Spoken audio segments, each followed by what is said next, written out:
Black Mountain Stories presents The Arcanist of Astramor, Saga I, written by Black Mountain Stories, in conjunction with OpenAI's ChatGPT. Narrated with voice synthesis by Kokoro, TTS. If you enjoy long-form fantasy stories like this one, please consider leaving a like and subscribing to Black Mountain Stories. Your support helps us continue building and sharing content such as this. And now, Movement 2, The Making of a War Mage.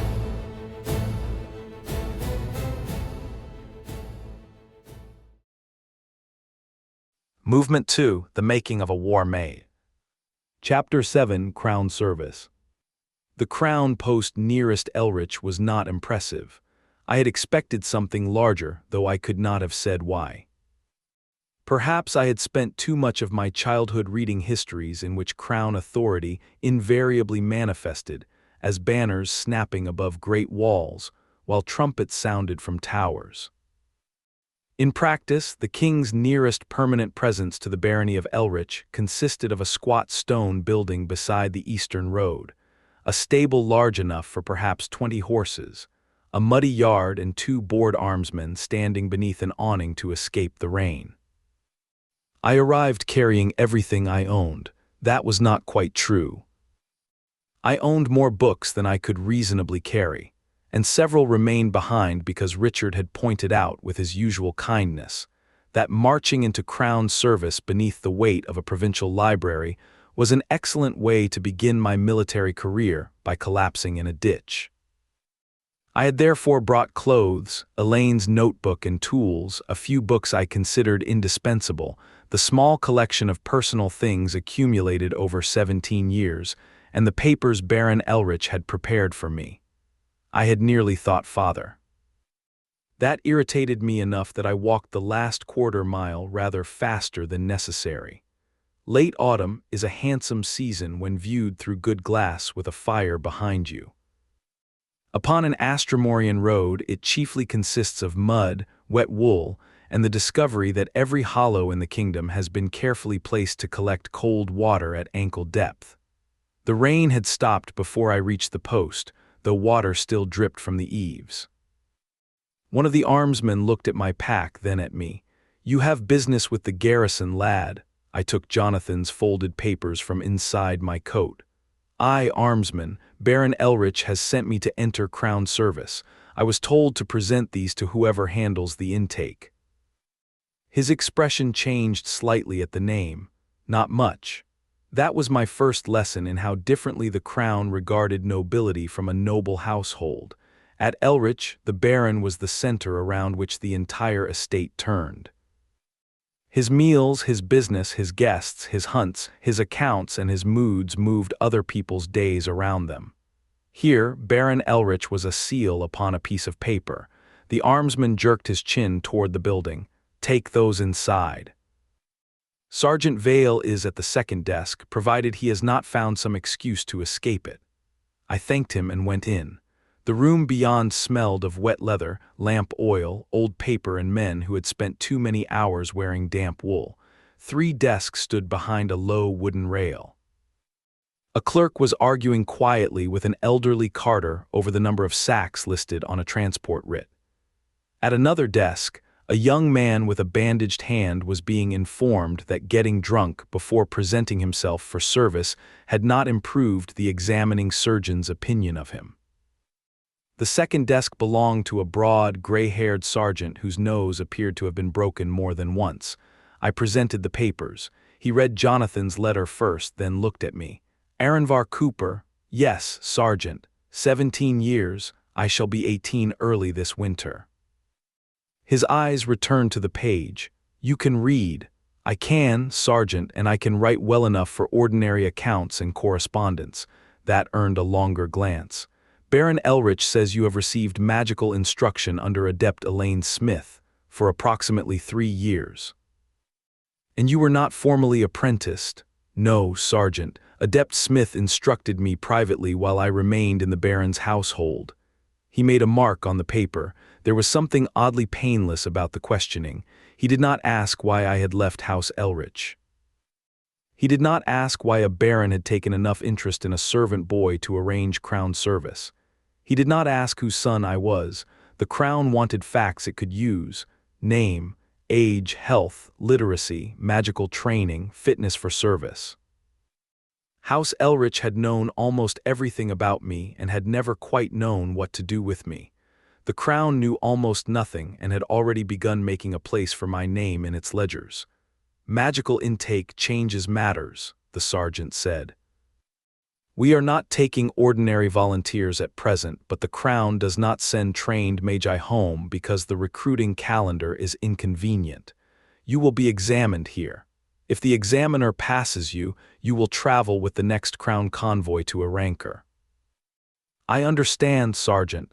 You understand the words. Whether you understand Erancour remains to be seen." A trace of amusement appeared beneath his mustache. He stamped Jonathan's paper. "Put your pack by the wall. The mage will see you when she is finished with the man ahead of you." That was the entirety of my admission into the machinery of the Crown. No trumpet sounded. The examining mage was a woman perhaps 10 years younger than Elaine, dressed in a plain, dark military coat with an adept's insignia fastened at the collar. She had me remove my coat and shirt, examined my eyes, listened to my breathing, checked an old bruise along my ribs from Alexander's friends, and asked whether I had suffered any serious illness or injury. Then she began the part I understood. "Show me your sight." I opened Mage sight. The ordinary room altered around me. Ether became visible as its faint surrounding presence, and the woman's channels appeared beneath flesh in the familiar way I had learned to recognize under Elaine's instruction. She studied my eyes rather than the ether. "Who opened it for you?" "No one, Adept." Her hand stopped halfway toward a slate. "No one. It awakened before Adept Smith began teaching me. She was the first mage who instructed me in its proper use." She regarded me for several seconds. "How long before?" "Not very long, months perhaps. I hid it at first." "Why?" I considered explaining that 14-year-old servant boys generally regard mysterious changes to their eyes as something likely to result in trouble. "I did not know what it was, Adept, and I was afraid someone might decide I had done something wrong." The corner of her mouth moved. "That is not an unreasonable conclusion at 14. Mage sight itself was not rare among magi. Proper instruction normally included awakening and training it fairly early. Mine had merely arrived without waiting for anyone's permission, which proved to be a recurring habit among several aspects of my magic. She stepped closer. "Keep your sight active. Draw enough ether for a common barrier, but do not form the working." I obeyed. Ether answered the practiced pull and entered my channels. I took only what the exercise required. The adept watched. Again, release it first, then draw for fire. I let the charge bleed safely away before drawing another measured quantity. She changed angles, watching the flow through my arms, shoulders, and chest. "Any burning?" "No." "Adept. Stinging?" "No." "Have you ever suffered either while casting?" "No." She frowned, though not with concern. "Your channels are unusually clear. Adept Smith kept you from doing anything stupid then." She made considerable efforts in that direction. That drew the smallest laugh. "I expect she did." For one unpleasant moment I wondered how much she could see. Elaine and I had learned, rather dramatically, that my channels were far larger than either of us had first believed. But there is a considerable difference between seeing that a road is broad and discovering how many wagons can be driven down it before the bridge at the end gives way. The adept was looking for damage. She was not trying to fill me.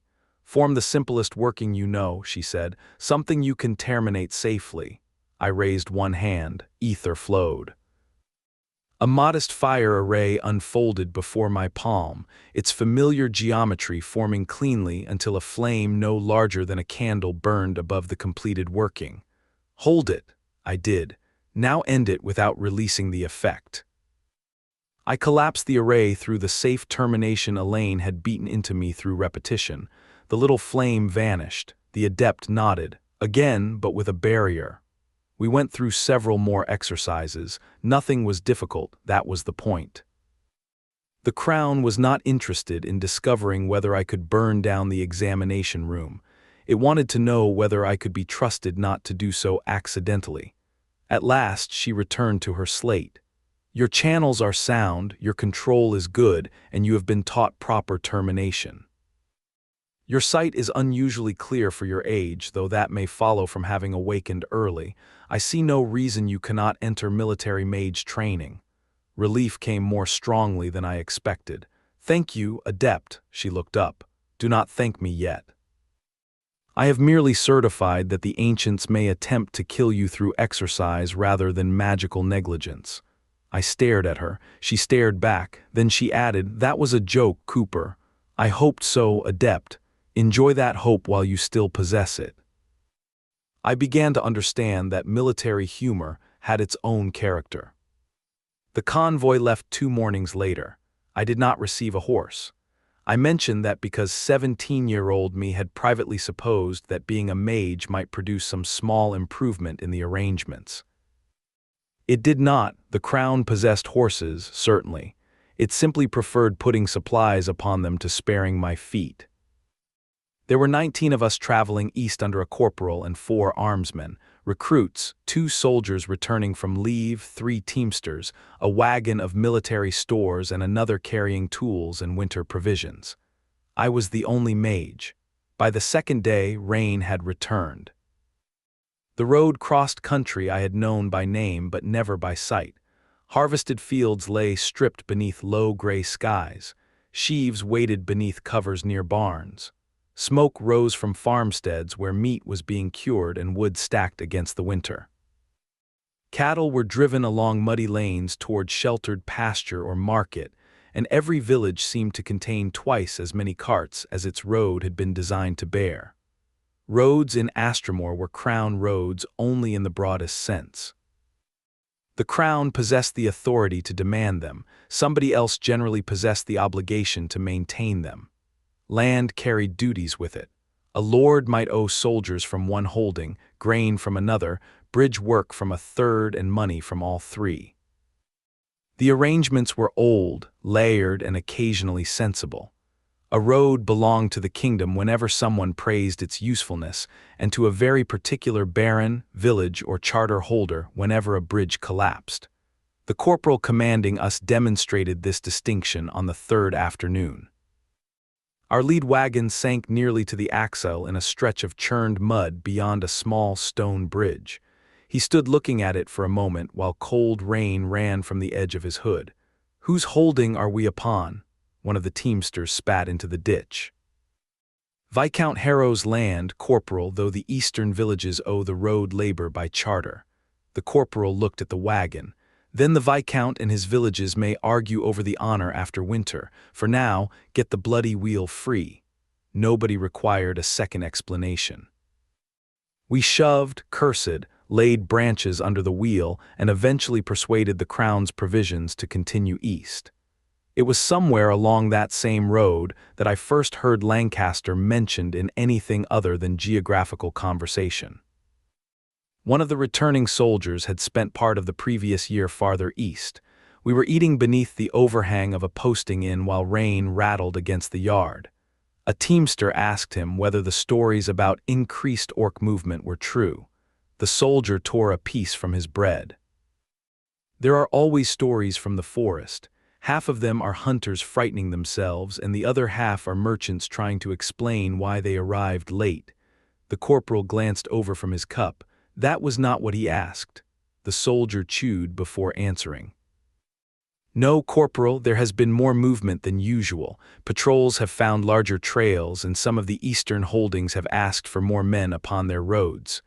Raiding? Some, not enough that anyone is calling banners, the corporal grunted. Then it is Lancaster's concern until the Crown says otherwise. No one argued, that was all. There was no ominous silence. No old soldier announced that war was coming.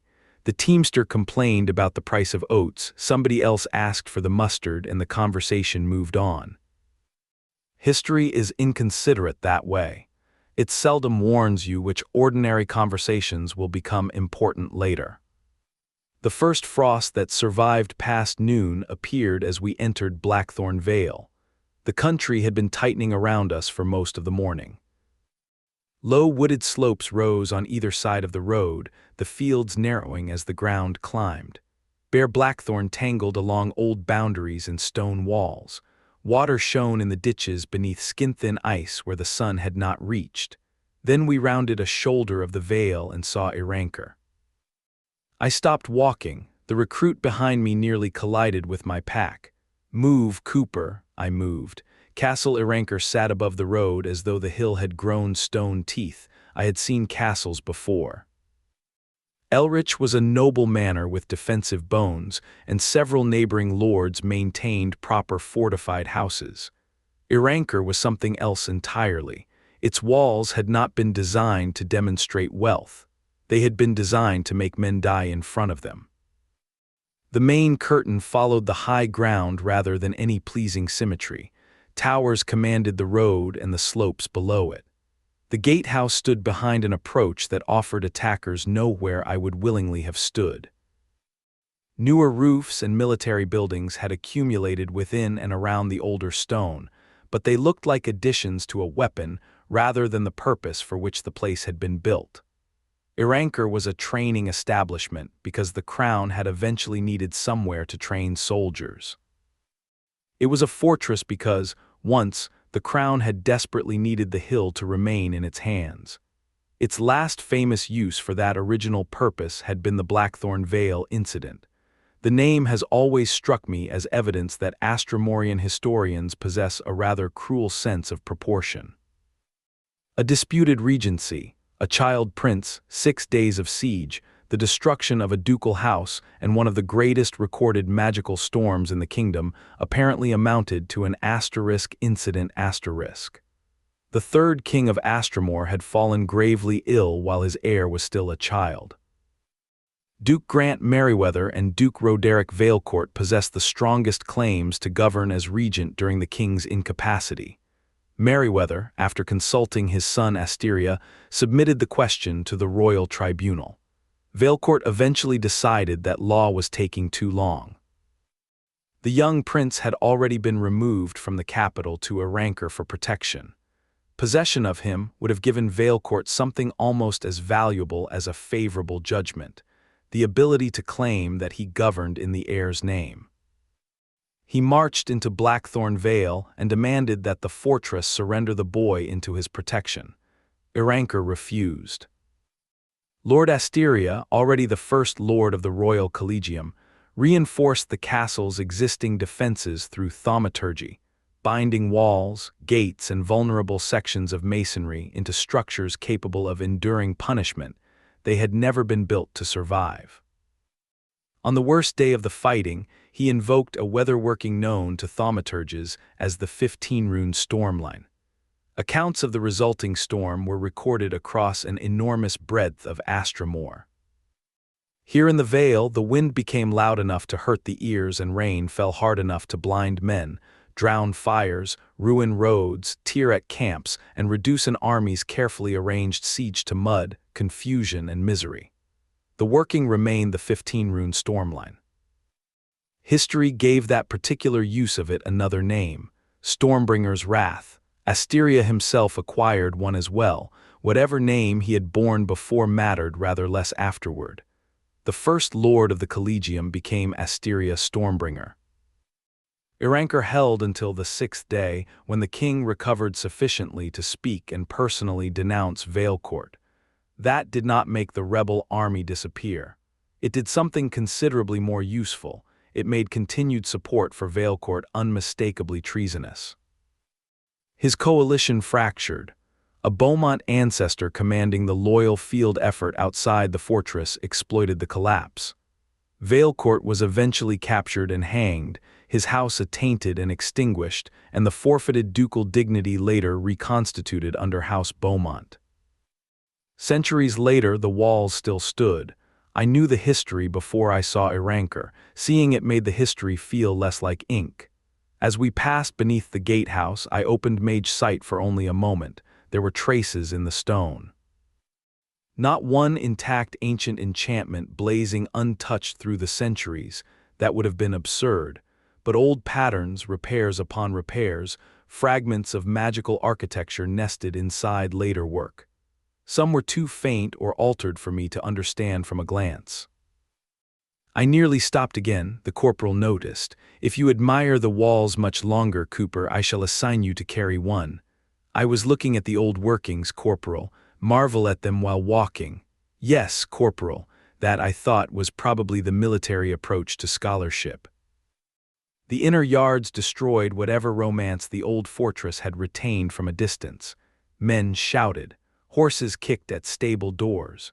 Recruits crossed the yard in groups under supervision. Wagons were being unloaded beside storehouses built against walls older than some noble lines.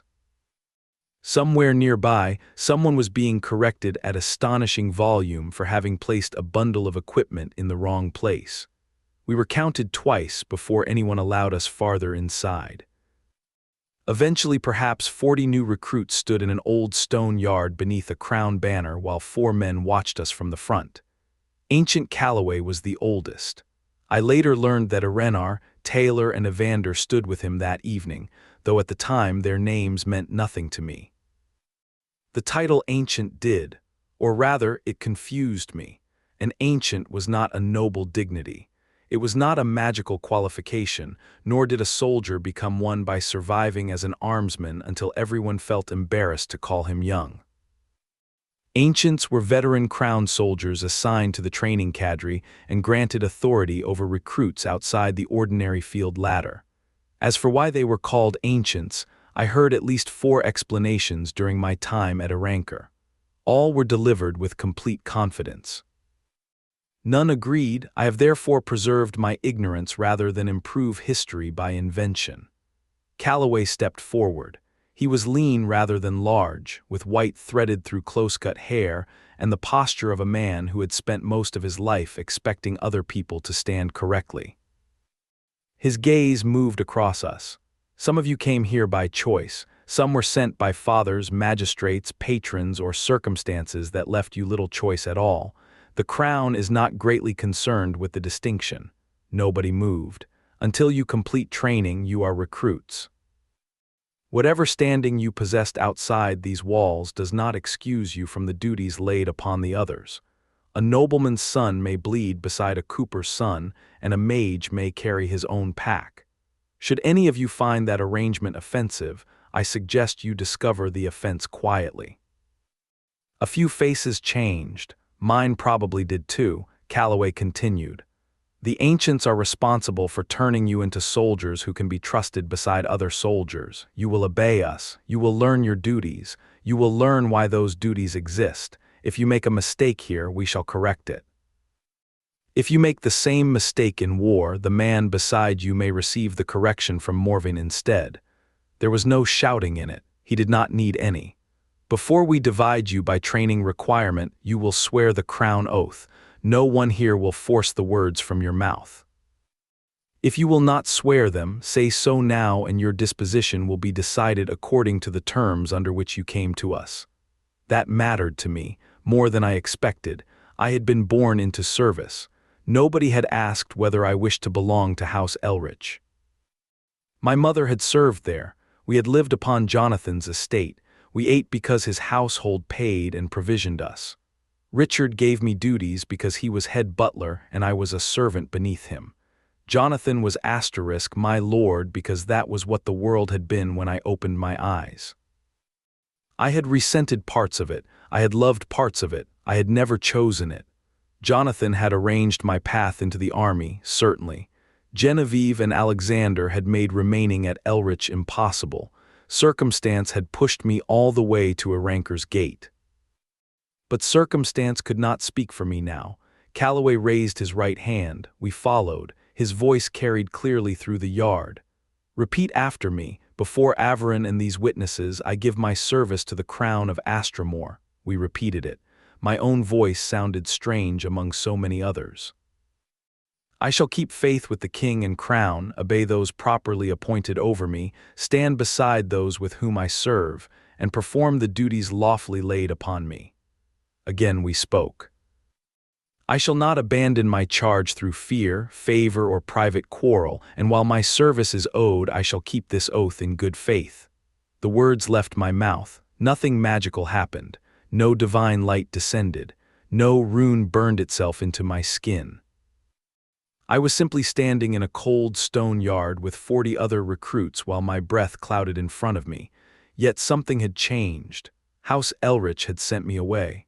The crown had not taken me until I agreed to belong to it. Calloway lowered his hand.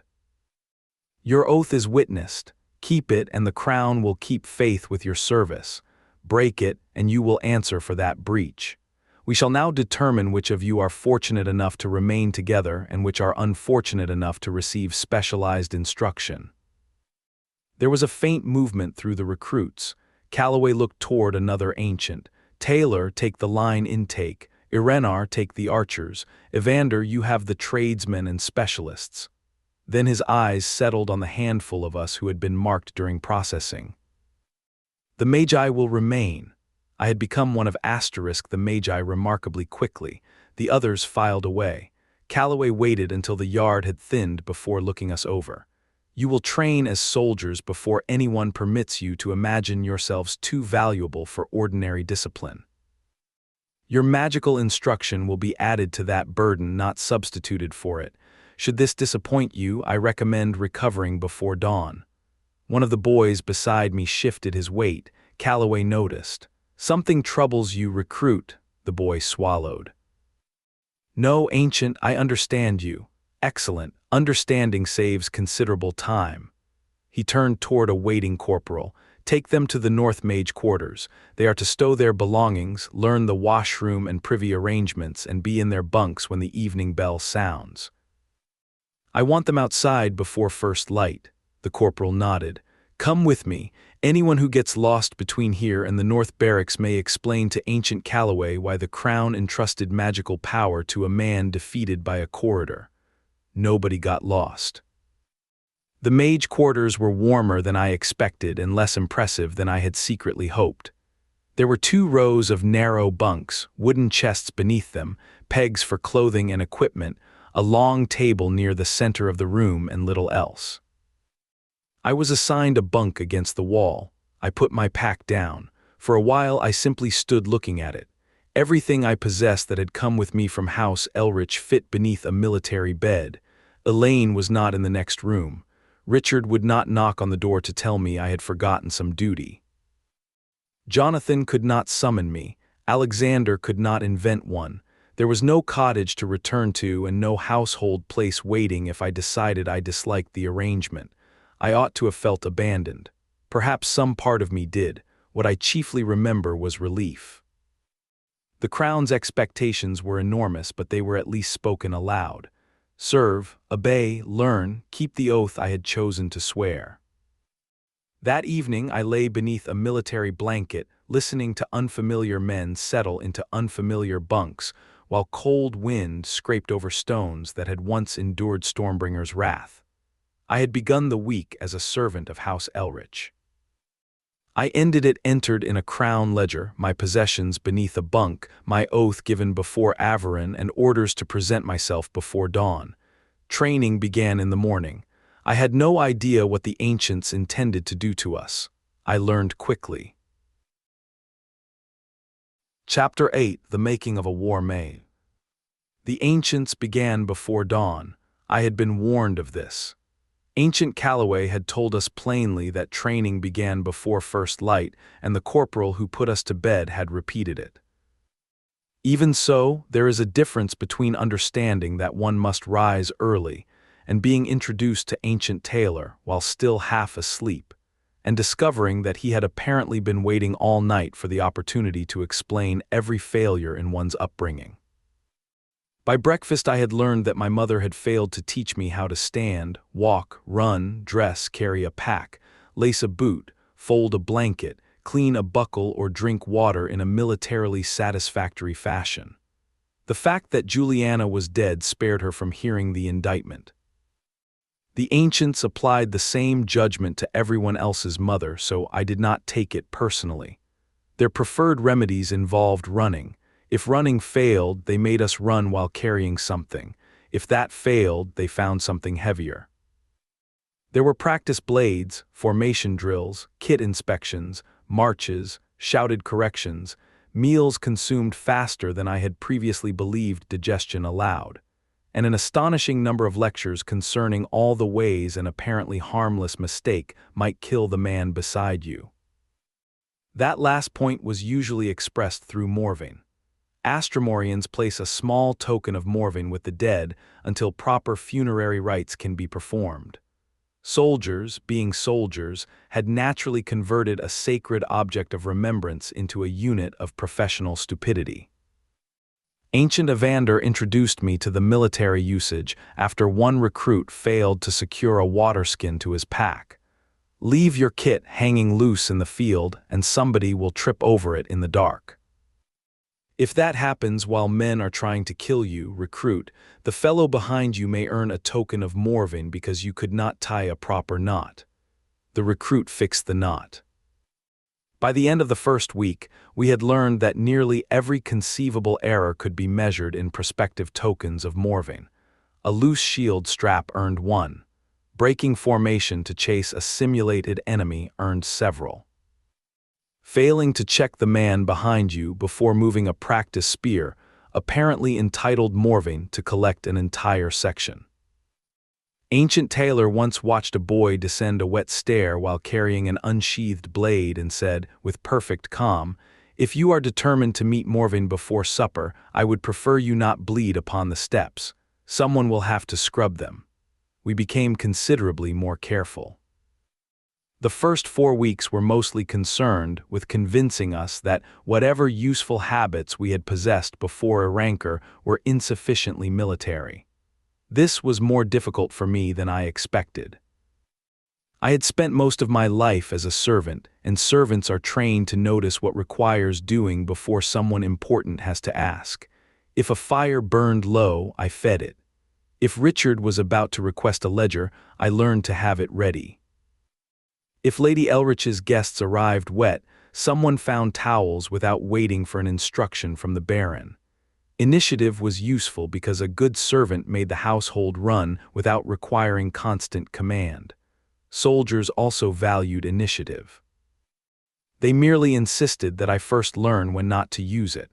A formation depended upon men being where the others expected them to be. The cleverest solution in the world could become a disaster if 3 men acted upon orders while the 4th quietly improved them. Ancient Calloway explained that distinction after I stepped out of place during a drill because I had noticed a faster route around an obstacle. He did not shout, that was worse. "Cooper, why are you over there?" The ground was clearer on this side, Ancient. I could reach the marker faster. You might reach it faster, certainly. He looked toward the 3 recruits who had continued along the ordered path. And what did they expect you to do? I knew the answer before he finished asking. They expected me to remain with them, Ancient. Quite so, if your cleverness leaves a gap where another man expects your body, he may pay for your improvement. You are not being taught to stop thinking. You are being taught that other men must be able to rely upon what you do. I returned to my place. Calloway nodded once. Try being predictable until dinner. We may permit intelligence again tomorrow.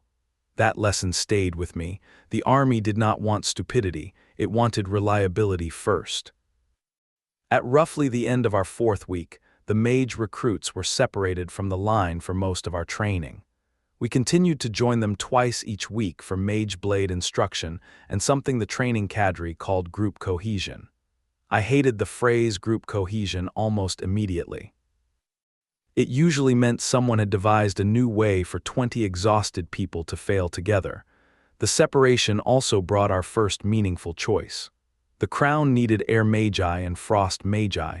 Both interested me.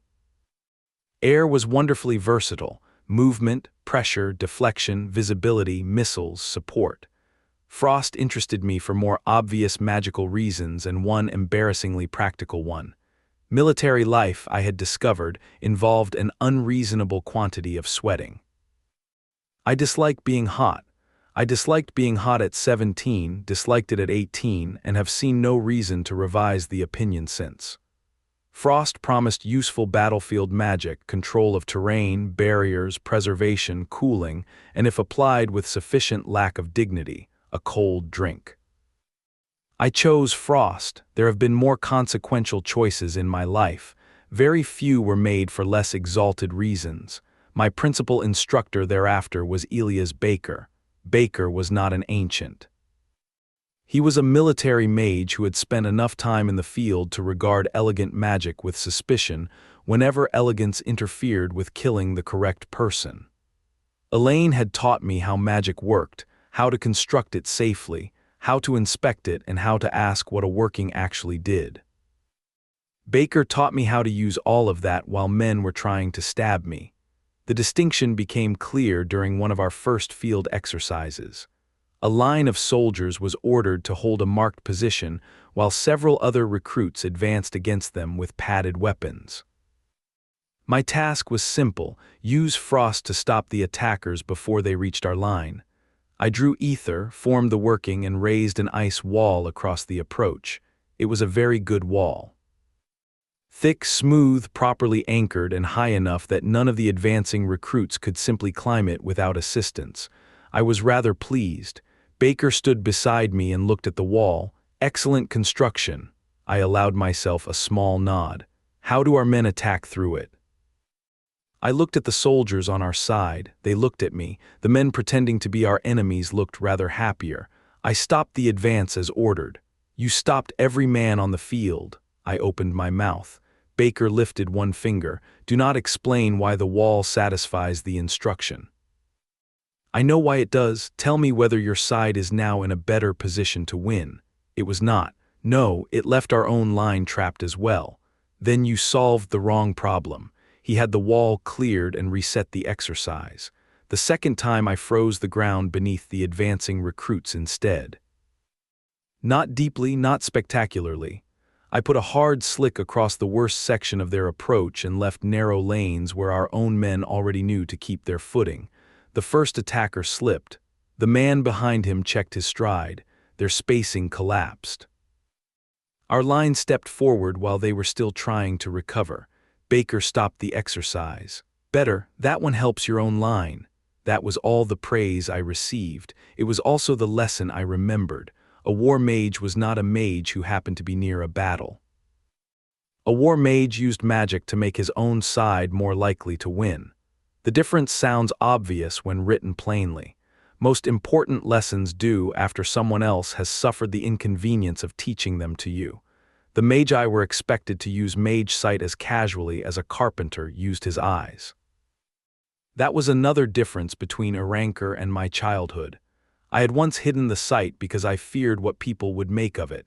Here an instructor would simply tell 6 of us to open it, inspect a working, and stop wasting his time.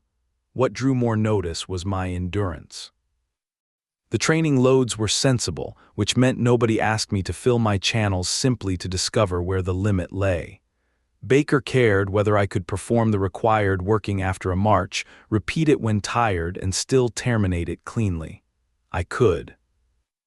Most days my legs failed long before my channels offered any complaint.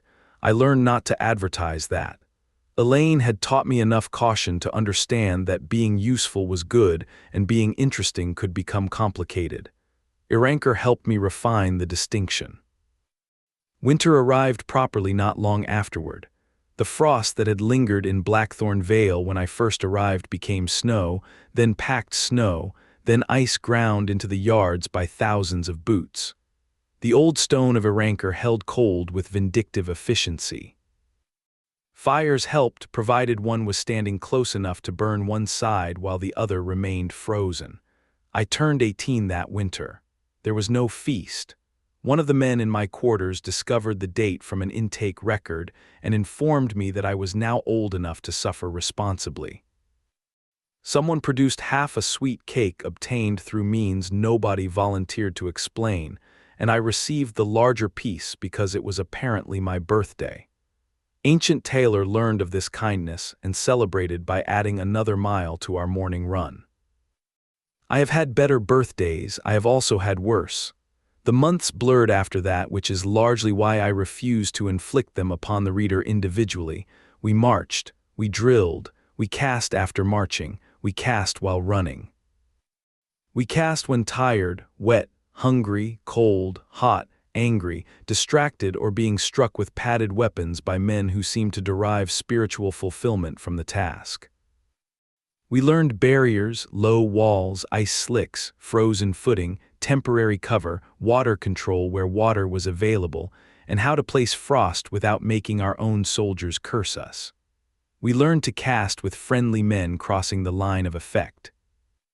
We learned to wait half a heartbeat when waiting mattered and not to wait when it did not. We learned that the finest working ever constructed was useless if it arrived after the man it was meant to save had already been speared. There were magical ways to earn the token as well. One Frost recruit learned this by forming a sheet of ice directly beneath his own section during a movement drill. 5 men went down together. Nobody was seriously hurt, which allowed ancient Evander to be philosophical. An enemy may oblige you by killing your comrades, recruit. There is no need to undertake his work for him. The unfortunate mage spent the afternoon salting and clearing the patch by hand. That lesson spread rapidly through the rest of us. Frost was excellent for ruining somebody else's footing. The possessive mattered. Mage blade training was less glamorous. The crown had no ambition to make us knights. A mage who spent 10 years becoming a master swordsman was a mage who had spent 10 years not becoming better at magic. We were taught enough one-handed blade work to remain inconvenient to murder. Keep the weapon between yourself and the other man, protect the casting side, make space, move, cut if the opportunity presents itself. Do not attempt to prove anything about your honor against someone who has devoted his entire professional life to the sword. I was competent. That is the highest praise my swordsmanship deserved. Group cohesion provided its own education. We hauled one another over walls, crossed ditches carrying weighted litters, marched blind through smoke while following shouted directions, and performed exercises whose only apparent purpose was to ensure that one man's mistake became everybody's inconvenience. I resented several of them until I noticed what they accomplished. By spring, I could recognize men by the sound of their breathing behind me. I knew who shortened his stride when tired, who panicked when he lost sight of the file ahead, who could be trusted to catch a dropped shield without being asked, and who needed a curse before he would move quickly enough to matter. The army was teaching us each other's habits. That more than matching uniforms was what made a collection of men begin to resemble a unit. The training changed me in smaller ways as well. The pack that had felt designed by a vindictive saddler in autumn became merely a pack by spring. My hands hardened. I stopped having to think about where each piece of kit belonged. Eventually, I became irritated when other men packed badly, which was the surest evidence that the army had infected me. I stopped looking automatically toward an ancient whenever something unexpected happened. I stopped feeling like a servant wearing somebody else's uniform. That last change took longer. Household service and crown service shared obedience, but very little else. A household wanted loyalty tangled with affection, dependence, custom, gratitude, and all the obligations created by living beneath another man's roof. The crown's demand was cleaner.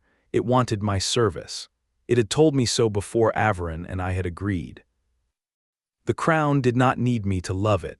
After House Elrich, I found that arrangement unexpectedly restful. Spring came to Blackthorn Vale as mud. Snow retreated from the open yards first and remained in dirty ridges along shaded walls. The streams swelled.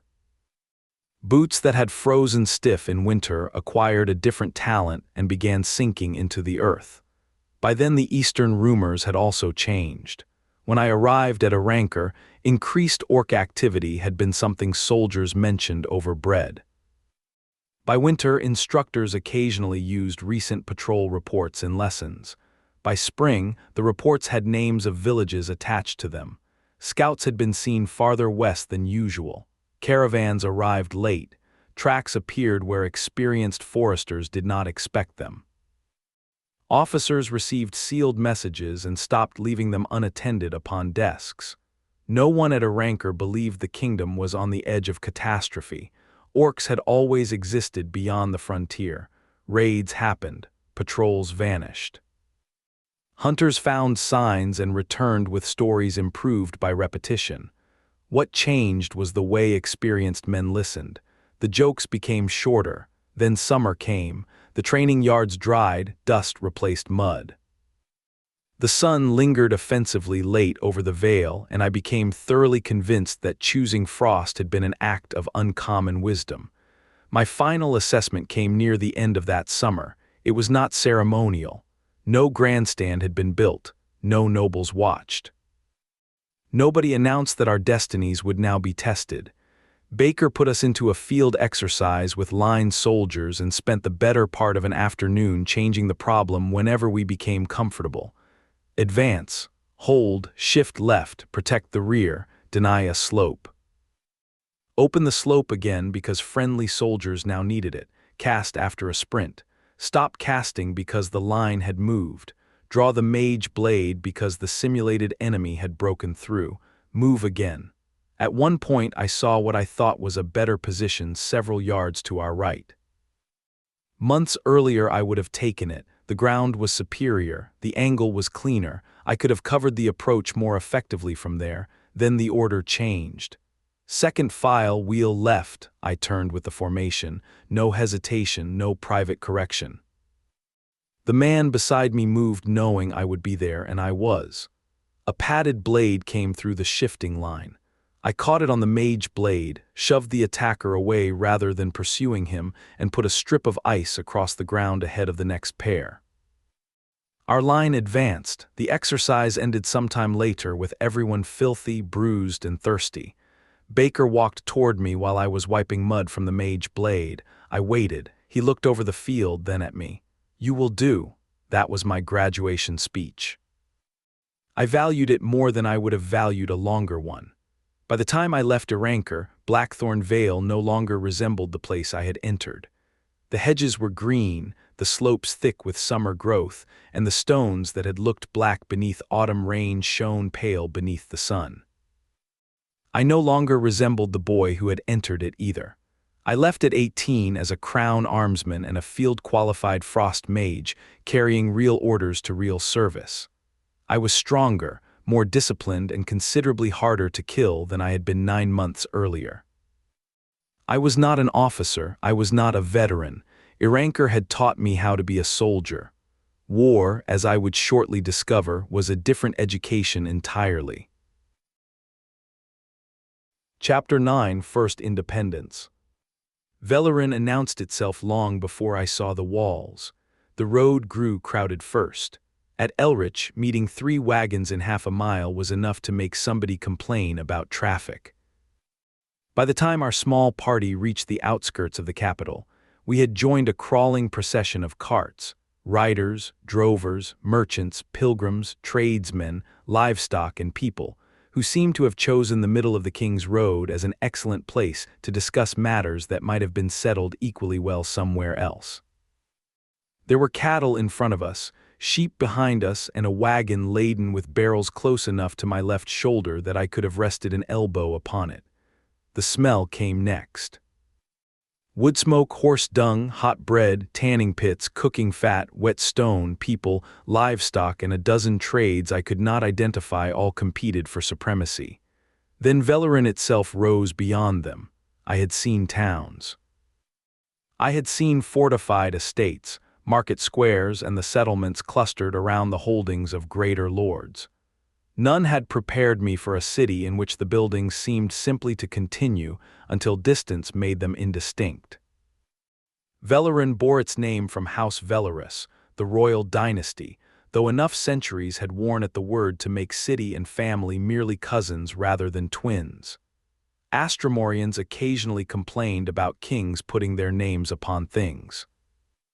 We continued living in Velleron while doing so, which I suppose showed where the greater determination lay. The eastern gate was less picturesque than I had imagined a capital gate ought to be. It was impressive enough: thick walls, high towers, heavy doors, and enough murder holes to reassure anyone worried about the crown's commitment to hospitality. Yet its ordinary purpose was not to repel invading armies. It was to admit vegetables, and wool, and cattle, and charcoal, and timber, and merchants who believed whatever fee they had just been charged was the first step toward the destruction of commerce.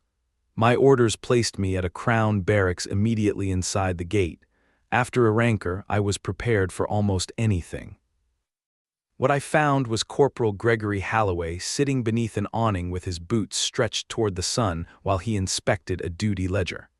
He was older than most of the men around him, though not old in the manner of Richard or Elaine. There was gray beginning at his temples, and he wore the settled expression of a man who had spent enough years in uniform to distinguish between regulations that mattered and regulations which could safely wait until after tea. He looked over my orders.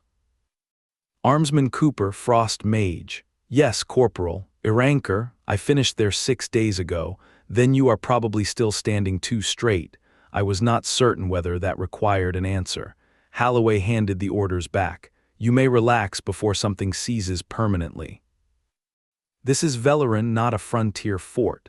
I shifted my shoulders. He nodded approvingly. There, nearly human already. That was my introduction to Gregory Halloway.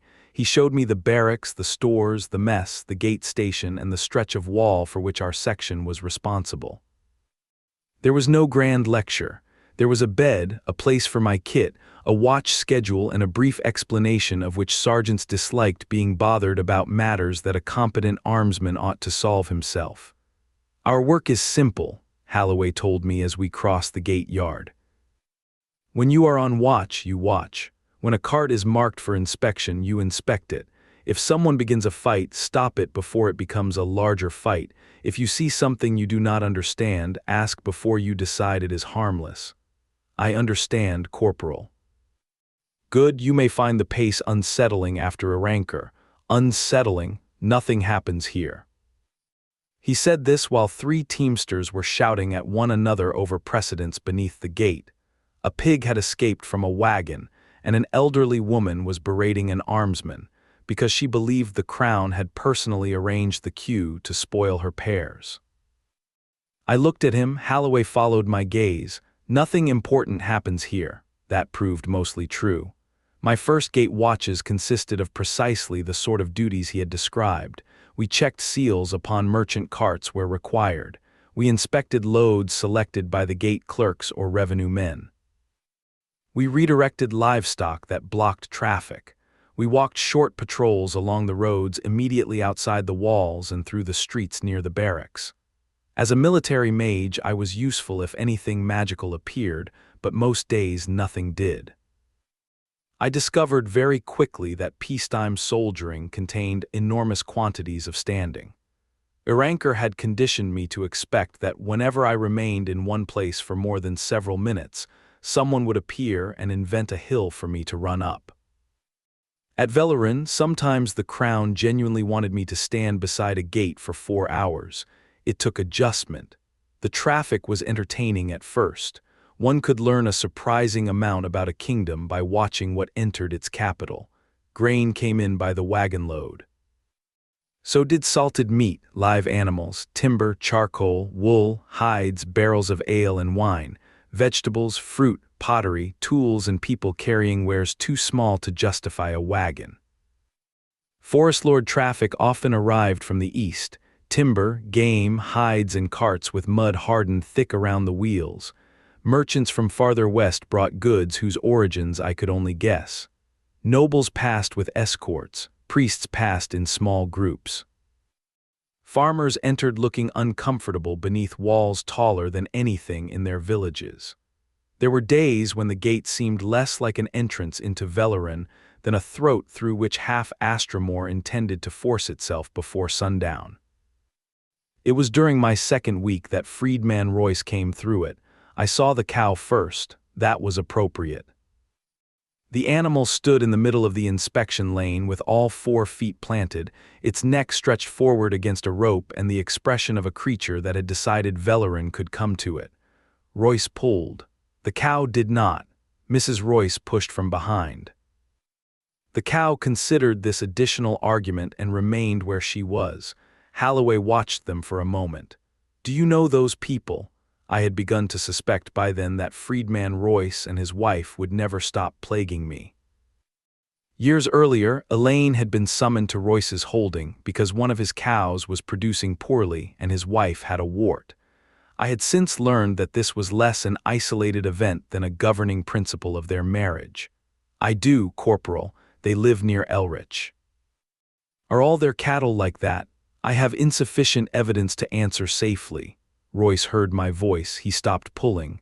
"Aranvar," I closed my eyes briefly. There are moments when prayer is appropriate. There are others when one merely accepts that the gods have already made their decision. "Good morning, Master Royce." "Well, look at you." Royce released the rope and came toward me with a grin. "Crown colors and everything your mother would have." He stopped. The happiness left his face for half a moment, then he touched my shoulder. "She would have been proud of you, lad."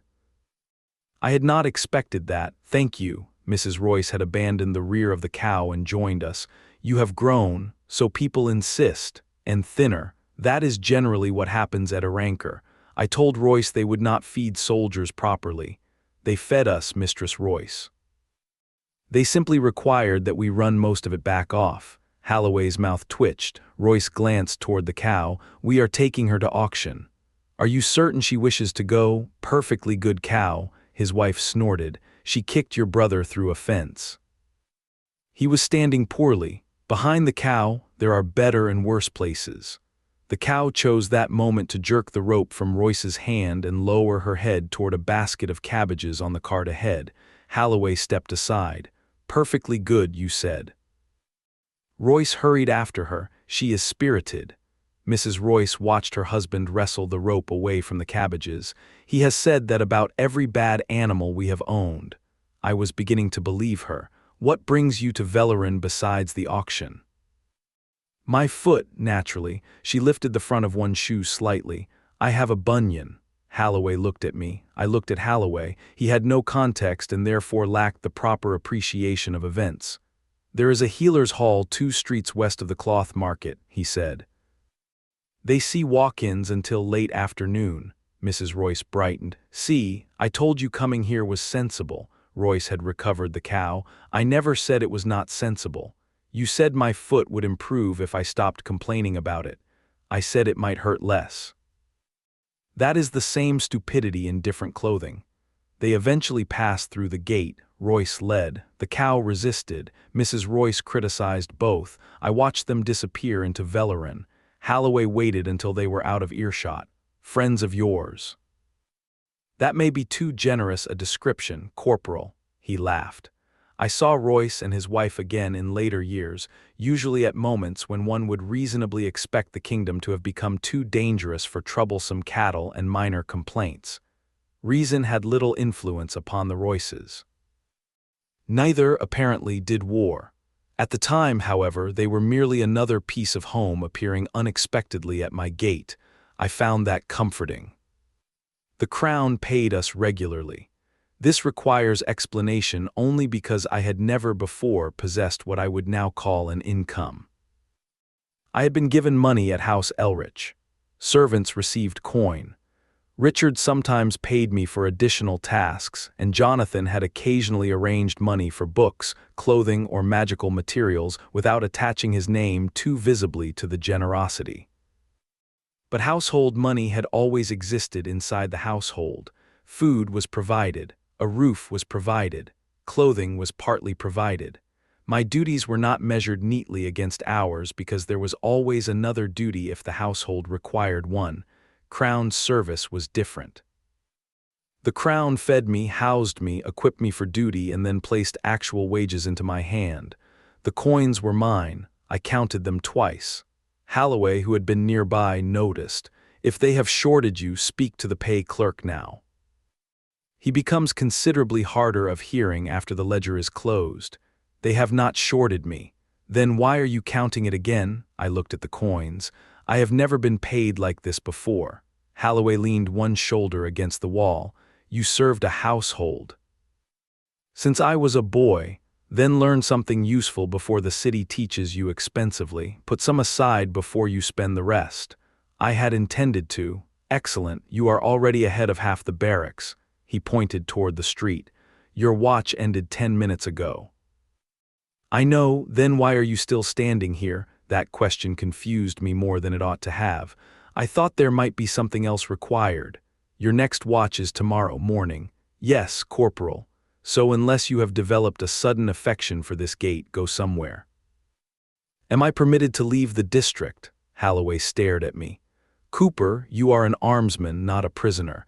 Do not get arrested, do not get too drunk to stand your watch, and do not make me explain to the sergeant why our new frost mage died in a gambling house. I do not gamble. Then you have already removed one danger. He waved me away. Go, Velleron contains several 100,000 people. At least 3 of them must have found something worth doing. I left. I walked perhaps 50 paces before stopping. Nobody followed, nobody called my name. Nobody sent a boy after me with another task. I could go anywhere. There were limits, naturally. I belonged at the barracks when duty required me. I was subject to crown law and military discipline. If orders came, my afternoon ceased being my own immediately. But until then, mine. I had possessed free hours before. I had never possessed them quite like that. At Elrich, free time meant nobody had currently found a reason to need me. I read with some portion of my mind, always listening for Richard's voice, a bell from the household or some small crisis requiring another pair of hands. At Erancour there had been no free time so much as periods during which the ancients temporarily ceased improving us. Velleron gave me an afternoon. I celebrated this profound step into adulthood by purchasing fried food. It was a folded piece of dough stuffed with minced pork, onions, and some heavily peppered mixture the seller claimed contained 3 different herbs. The entire thing had then been lowered into hot fat until every sensible virtue had departed from it. It was magnificent. I ate it standing beside the stall while grease ran over my fingers. Then I bought another. Freedom, I decided, had considerable merit. My second independent decision was more predictable. I went looking for books. Those of you fortunate enough to have lived where books are ordinary may not understand what that meant. Literacy was not impossibly rare in Astramor. Merchants needed accounts. Priests read scripture and law. Clerks, officers, estate stewards, guildsmen, and many craftsmen required letters, numbers, or technical texts. Some prosperous commoners read perfectly well. Books were another matter. A book required material worth writing upon, ink, a trained copyist, or some other means of reproduction, correction, binding, and time. A useful technical book might demand careful diagrams. A magical one could require arrays and runes copied accurately enough that an inattentive stroke did rather more harm than misspell a word. Even where copying methods had improved, books remained objects of labor. Objects of labor became objects of money. House Elrich's library had therefore been a luxury on a scale I did not properly understand as a child. I had thought it large because it was the largest collection I had ever seen. Children frequently mistake the boundary of their experience for the boundary of the world. Velleron corrected me. The public library occupied a substantial stone building in a busy district closer to the center of the city than my barracks. It operated under crown charter and private patronage, and I arrived expecting perhaps a modest payment for entry. The clerk named the fee. I stared at him. Is that for the year, for the quarter? I looked toward the reading room behind him, then back at the clerk. That is a great deal of money. It is considerably less expensive than purchasing the books. That was infuriatingly true. He must have seen the uniform because his expression softened slightly.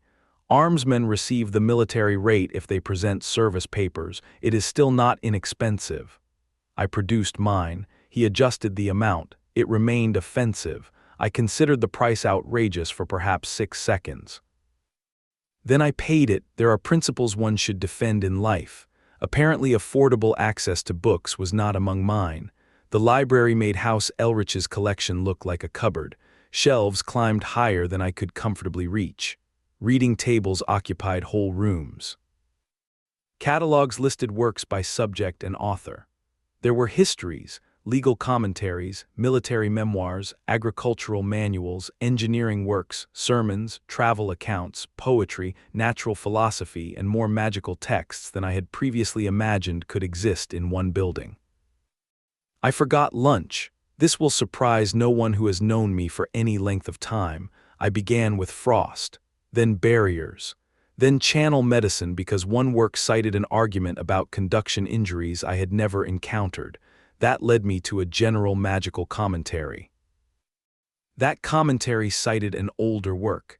The older work was not held there. It was held by the Royal Collegium. I found another promising book on enchantment. Its author referred repeatedly to experimental records held by the Royal Collegium. A treatise on array construction summarized an argument between two thaumaturges and informed the reader that the full papers could be consulted in the Royal Collegium archives. I became irritated. By evening, I had developed the distinct impression that every interesting author in Astramorian magical history had conspired to place the important part of his argument somewhere I was not allowed to read it. The librarian eventually informed me that the lamps would be put out whether I had finished my chapter or not. I returned to the barracks after dark with my head full of references and my stomach reminding me that fried pork was not, despite my earlier enthusiasm, adequate provision for an entire day. Holloway was playing cards at the long table. He looked up. "Find something worth doing." I found the library. His expression became solemn. "Ah, we have lost you then. I intend to return for duty. That will distinguish you from several scholars I have met." He played a card. "Sit down and eat before you fall over." I did. The next morning I stood my watch. That afternoon I returned to the library. So began the most peaceful year of my youth. Velleron became familiar by degrees. At first I navigated by walls, towers, and major streets, then by markets. Eventually by individual shops, alleys, food stalls, and the habits of particular gate clerks. I learned which bakers sold yesterday's bread cheaply at dawn. I learned where to buy decent ink without paying for a decorative bottle. I learned which streets were unpleasant after heavy rain, and which taverns produced men who became argumentative shortly before closing. I learned that Eastern farmers arriving before sunrise were generally easier to deal with than merchants who had spent 3 hours waiting behind them. Holloway proved exactly what he had appeared to be. He was relaxed because the posting allowed relaxation, not because he was lazy. When trouble occurred, the laziness disappeared instantly. A wagon overturned once and pinned a boy beneath the axle. Holloway was across the yard before half the witnesses had understood what happened, directing men to lift while sending another for a healer. When 2 drunk noble retainers decided military authority applied to everyone except them, he remained perfectly polite until they reached for weapons. Then he had them against a wall so quickly that I almost missed the transition. Once matters were settled, he went back to complaining that his tea had gone cold. I liked him. He did not pry. He did not try to become my father, mentor, confessor, or moral instructor. He expected me to arrive when assigned, know my work, and tell him if something mattered. In return, he treated my time as mine. That simple arrangement suited me remarkably well. Autumn brought apples, late vegetables, and carts heavy with grain. Rain returned. Cloaks appeared upon gate duty. Daylight shortened and chimney smoke hung low over Velleron on still mornings. I turned 19 in early winter. Nobody added a mile to my run. This alone made it superior to my 18th birthday. Holloway bought me a drink after duty and informed me that 19 was an excellent age because I was now old enough to know better while remaining young enough to do foolish things anyway. I told him I intended to spend the evening reading. He said that rather proved his point. Winter narrowed my world somewhat. The gate remained busy, but bad roads reduced some traffic and made everyone who did arrive more irritable. Snow turned to gray slush beneath wheels. Frost whitened roofs. My breath steamed on watch, and I quietly used just enough frost control inside my gloves to keep my hands comfortable. This was technically an abuse of military magical training. I have never regretted it. Spring opened the roads again. Traffic swelled. So did the reports from the east. Nothing happened all at once. That is worth remembering. A trader mentioned that an eastern road had been closed for 2 days because patrols were searching the woods. A drover said he had seen crown riders moving toward Lancaster. Another man claimed an orc warband had crossed farther west than usual, though Holloway dismissed his numbers as the usual multiplication that occurs whenever frightened men tell stories. Then an official dispatch rider came through at speed. A week later there were 2. Later still, a merchant complained that his usual route had been changed because of fighting near a frontier holding. Holloway continued saying much the same thing. "This is the capital, nothing happens here." Usually he said it while drinking something. Sometimes I believed him. What mattered to me then was that I had built a life. I worked, I was paid, I read. I bought food because I wanted it rather than because it happened to be served. I spent obscene amounts of my wages on library access, ink, paper, and occasional books too useful to leave behind. I learned enough of Velleron that I stopped feeling like a visitor.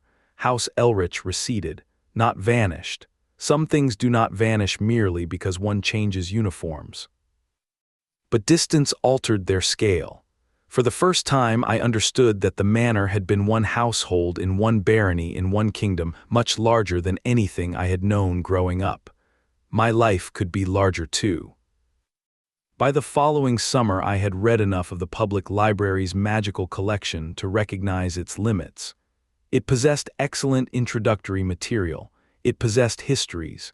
It possessed respectable works copied or donated by private collectors. It even possessed several advanced magical texts that would have been treasures in House Elrich. But the deeper I went, the more often I found the same phrases. The full experimental record is retained by the Royal Collegium. See the Collegium commentary upon the original array. The disputed diagrams remain preserved in Collegium custody. For the complete treatment, consult the 3rd Royal Collegium edition. The damned institution haunted my footnotes. I began keeping a list. It grew: frost theory, channel behavior, enchantments, old array structures, comparative spell architecture. Authors arguing about why certain workings succeeded where apparently similar ones failed. That last category interested me more than I yet understood.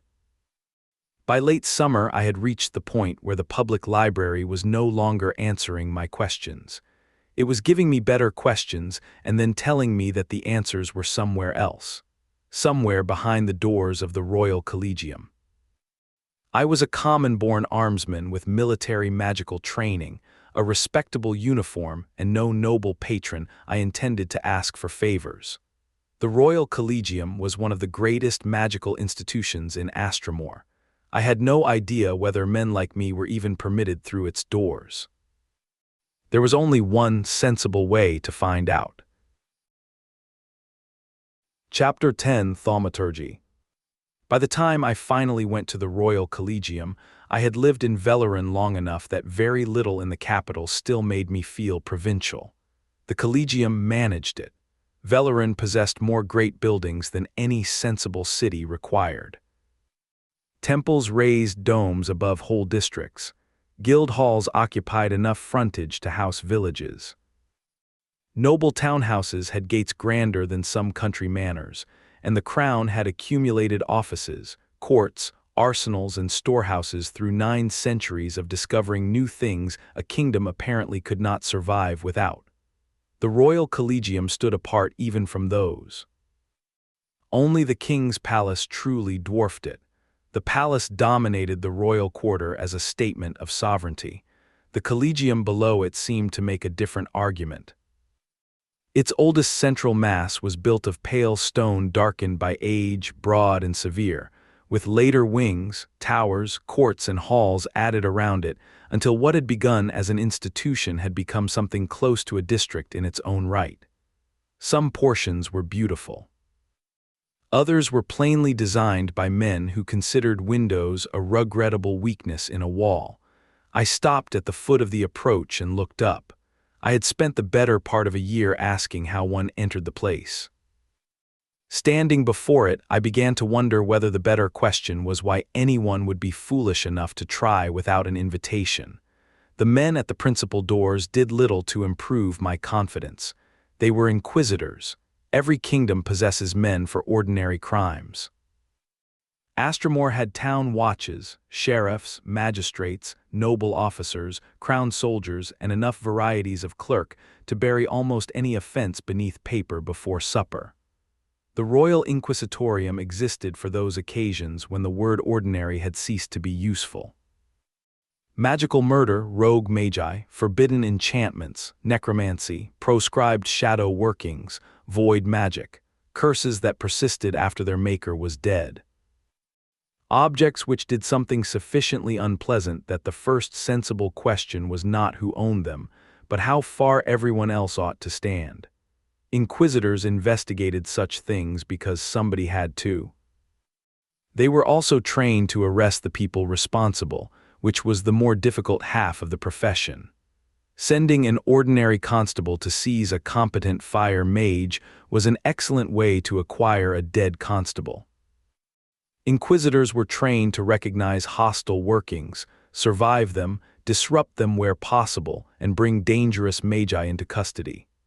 There were 4 recognized grandmasters living in Astramor then, and each had 2 inquisitors assigned for his protection. At 19, I considered that entirely sensible. A grandmaster was too valuable to leave vulnerable to whatever ambitious fool might imagine murder a shortcut to influence. The men at the Collegium doors belonged to something narrower still. Their coats bore the ordinary device of the Inquisitorium, but another badge marked them apart. A storm sweeping across an open landscape, the wind made visible in long driving bands while trees bowed and grass lay nearly flat beneath the gale. Stormbringer's hand. I knew the story before I knew the men.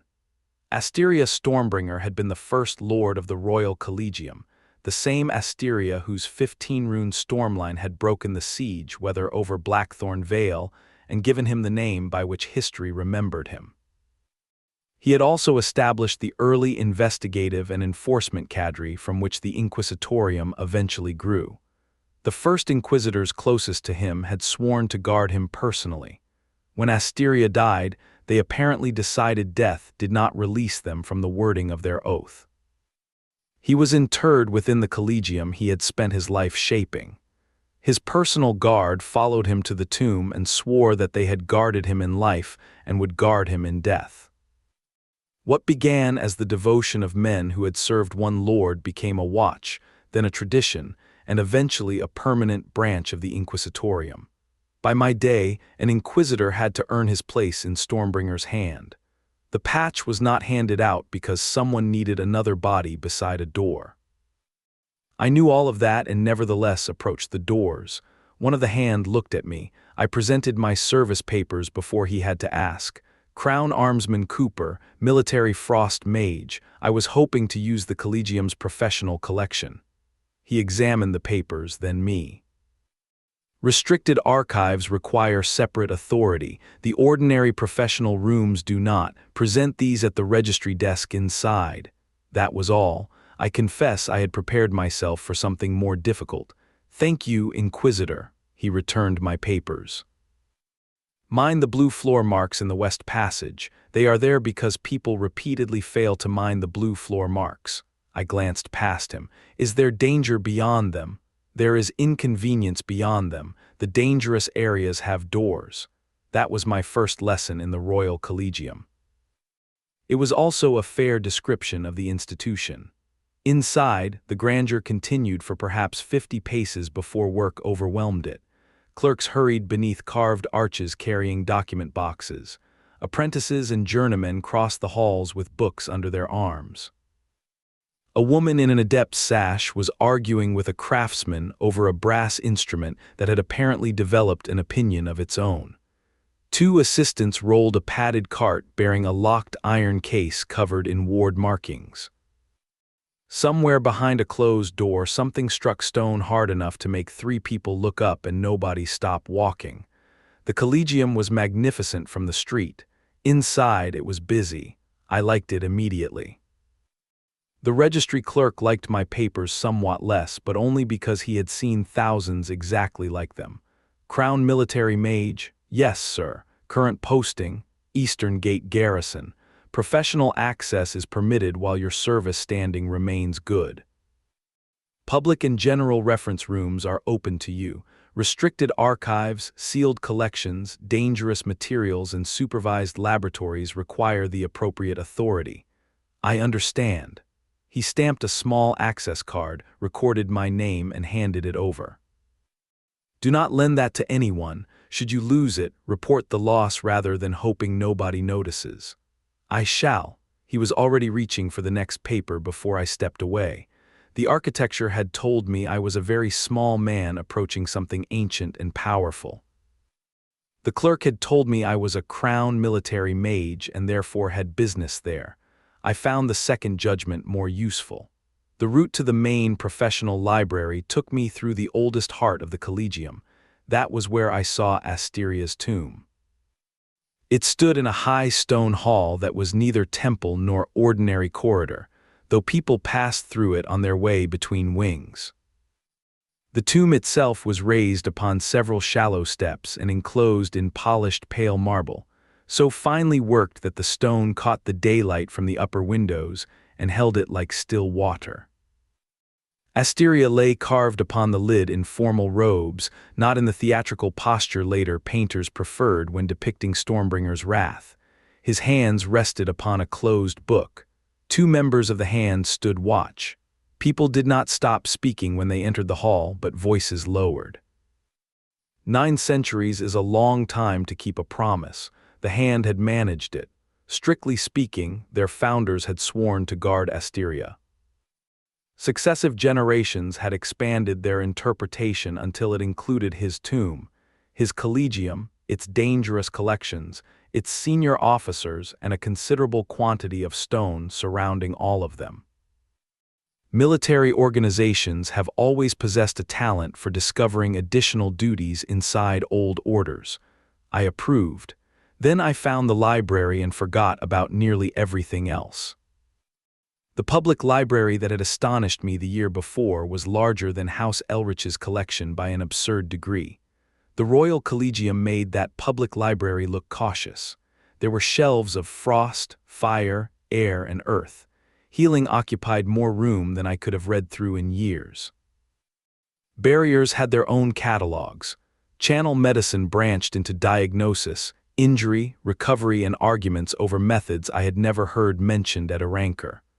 Enchantment filled whole runs of shelving, as did warding, runecraft, magical instruments, historical practices, and general theory. More important than the quantity was the quality. These were not merely books explaining what educated people already agreed upon. They argued. One author would state that a particular array relationship was indispensable. The next would spend 40 pages demonstrating 3 circumstances in which it was not. Margins in older copies carried authorized notes directing readers toward later corrections. Some works preserved unsuccessful experiments because the failure itself had proved useful. I had never seen scholarship conducted like a long quarrel between generations. It was wonderful. I began with Frost because I had enough discipline to pretend I had come for professional improvement. Then I moved to Air because I had almost chosen it at Erancour and remained curious. Healing took an hour. Barrier theory took another. I found a work on channel pathology which made me reconsider 2 things Elaine had said years earlier and confirmed that she had been right about both. Then I reached general magical theory. That was where I found Volume IV of Principles of Thaumaturgy. I nearly passed it. The title caught me because I knew the word, of course. Elaine had used it. Every trained mage encountered thaumaturgy in some form, just as every competent carpenter understands something of geometry without becoming a mathematician. But I had never studied it as a discipline. I pulled the volume free and opened it. The first page I found discussed how two apparently different workings could be compared by function rather than by the visible arrangement of their arrays. I read the paragraph twice. Then I closed the book, checked the spine, and went looking for Volume I. A young man tending the reference shelves noticed me searching. His coat was too fine for a clerk's wages.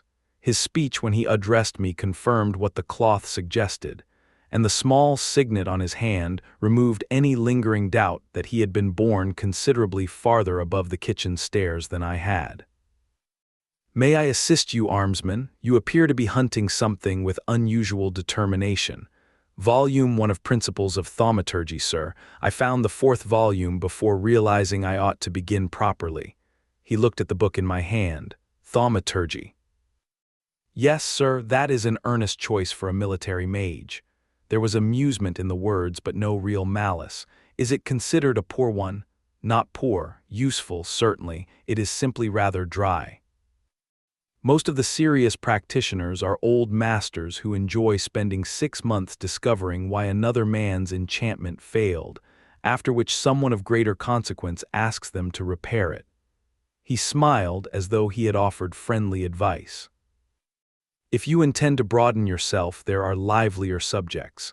I looked again at Volume IV. "An interesting point of view, sir." Something in my tone must have amused him further. "Second gallery, third bay. The first 3 volumes are on the upper shelves." "You will need the latter. Thank you. Should you still be awake in an hour, I shall concede you chose wisely." I went to find the latter. I was still awake 6 hours later. Thaumaturgy, I discovered, was the study of the question I had been irritating people with since childhood. Why, not merely how do I form this working? Why did that arrangement produce this effect? Why did changing one relationship alter the result, while changing another destroyed the working entirely? Why could 2 arrays that looked different accomplish nearly the same thing? Why did a working fail when given more power, rather than simply becoming stronger? Why did an enchantment persist after the mage stopped actively feeding it, while another collapsed the moment control was released? Most importantly, if one understood the answers well enough, what prevented one from changing them? Nothing in Volume I suggested magic was infinitely malleable, quite the opposite. Physical reality, etheric behavior, channel limits, stability, and the interaction of magical structures imposed constraints everywhere. But constraints were not the same thing as instructions handed down by the gods. A spell was not sacred because someone had taught it to you. It was a solution, and solutions could be examined. Elaine had already taught me to think that way without giving the habit a formal name. When she made me diagnose my own crude hearth ward, she had not simply shown me the correct version. She made me find the failure. Baker had done the same thing at Erancour when I raised an excellent ice wall and trapped my own soldiers behind it. I had solved the magical instruction. I had failed the actual problem. Thaumaturgy joined those lessons together. A mage learned a working. A thaumaturge asked what the working was actually doing. I cannot adequately describe how intoxicating that distinction felt at 19. I had spent years collecting answers. I had just discovered an entire profession devoted to taking them apart. The discipline carried uncomfortable history with it.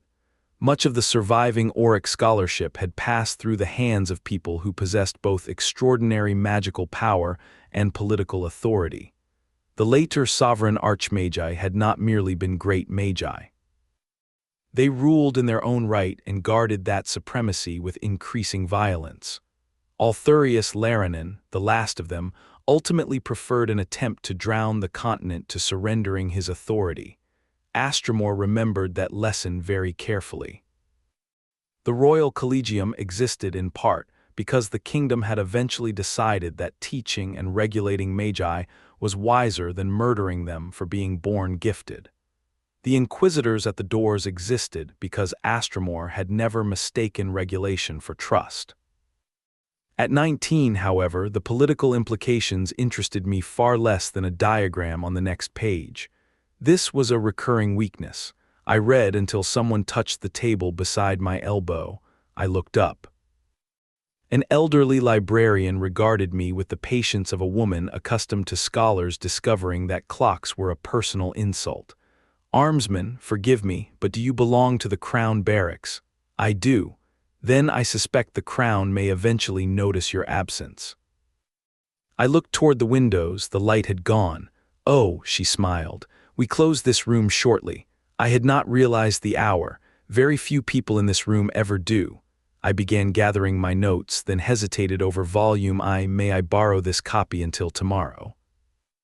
"I am afraid not. The principal's volumes are reference copies and do not circulate, even to registered military magi, especially not merely because someone wears a uniform. You are welcome to return tomorrow."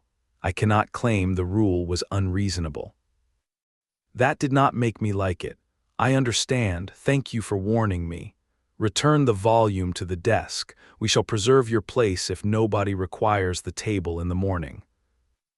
I hurried back to the Eastern Barracks and arrived with enough time to avoid explaining to Holloway that I had nearly become absent without leave because of a book. He was eating when I entered. "You found the Collegium."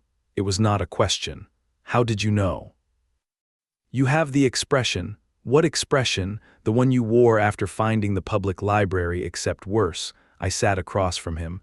"They have 4 volumes called Principles of Thaumaturgy. I shall alert the sergeant." "You are mocking me." "I am eating stew." The mockery requires very little additional effort. I told him what I had found. Holloway listened for perhaps a minute before raising one hand. "Cooper, I am pleased you have discovered whatever thaumaturgy is going to become to you. I ask only that you continue arriving for watch at the appointed hour." "I shall, and eat." "I eat. You forgot supper yesterday. Only once. You have been there one day." That was difficult to answer.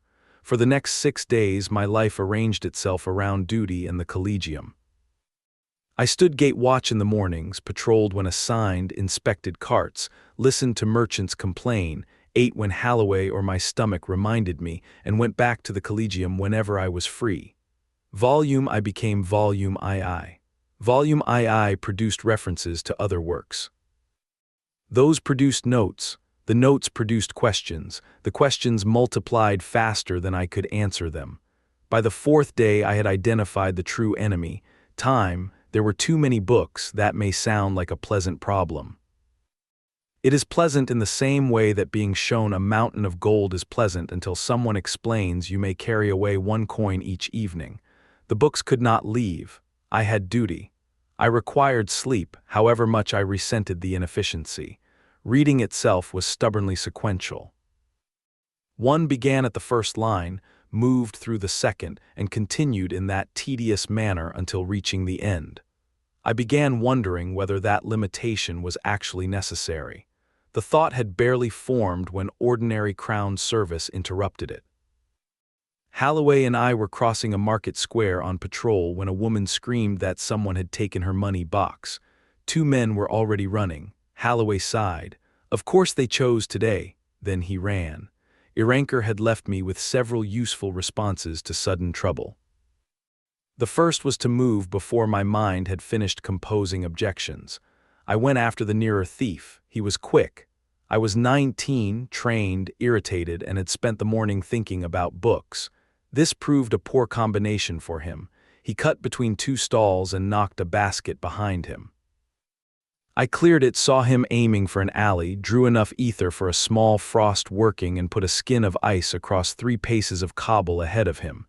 Not beneath him. Baker would have approved. His next foot landed upon it. The thief became briefly horizontal. He struck the street hard enough to lose both breath and the stolen box. I reached him before he recovered, kicked the knife away when he tried to draw it, and put a knee between his shoulders. Across the square, Holloway had cornered the second man against a Cooper's cart. "You could have chosen the slow one," he called. "I did not know there was a slow one, Corporal. There is always a slow one. Experience teaches these things."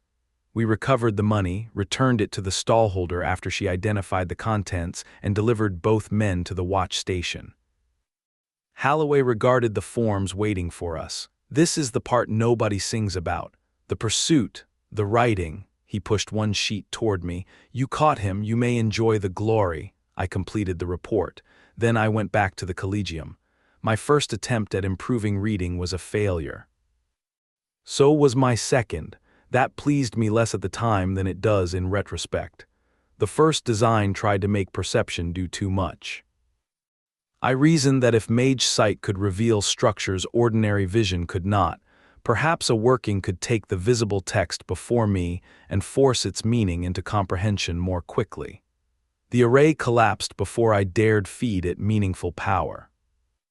The second held together, but what it produced could best be described as a headache with punctuation. I abandoned direct comprehension. That was the first useful decision. Meaning was complicated. Storage was not simple, but it was at least a problem I could divide. I found one technical reference dealing with persistent etheric impressions, and another concerned with maintaining ordered symbolic relationships through a working after the originating input had ceased. Neither book addressed reading. Neither author appeared to have cared about books except as objects upon which to publish his own thoughts. Together, they gave me a different question. If I could not make myself understand a page instantly, could I make the page stop being tied to the book? That changed everything. I stopped designing one great clever spell and separated the task. First, capture not the paper, not the ink, the ordered written information. Second, retain that order in a stable magical record. Third, retrieve it later in a form I could privately perceive.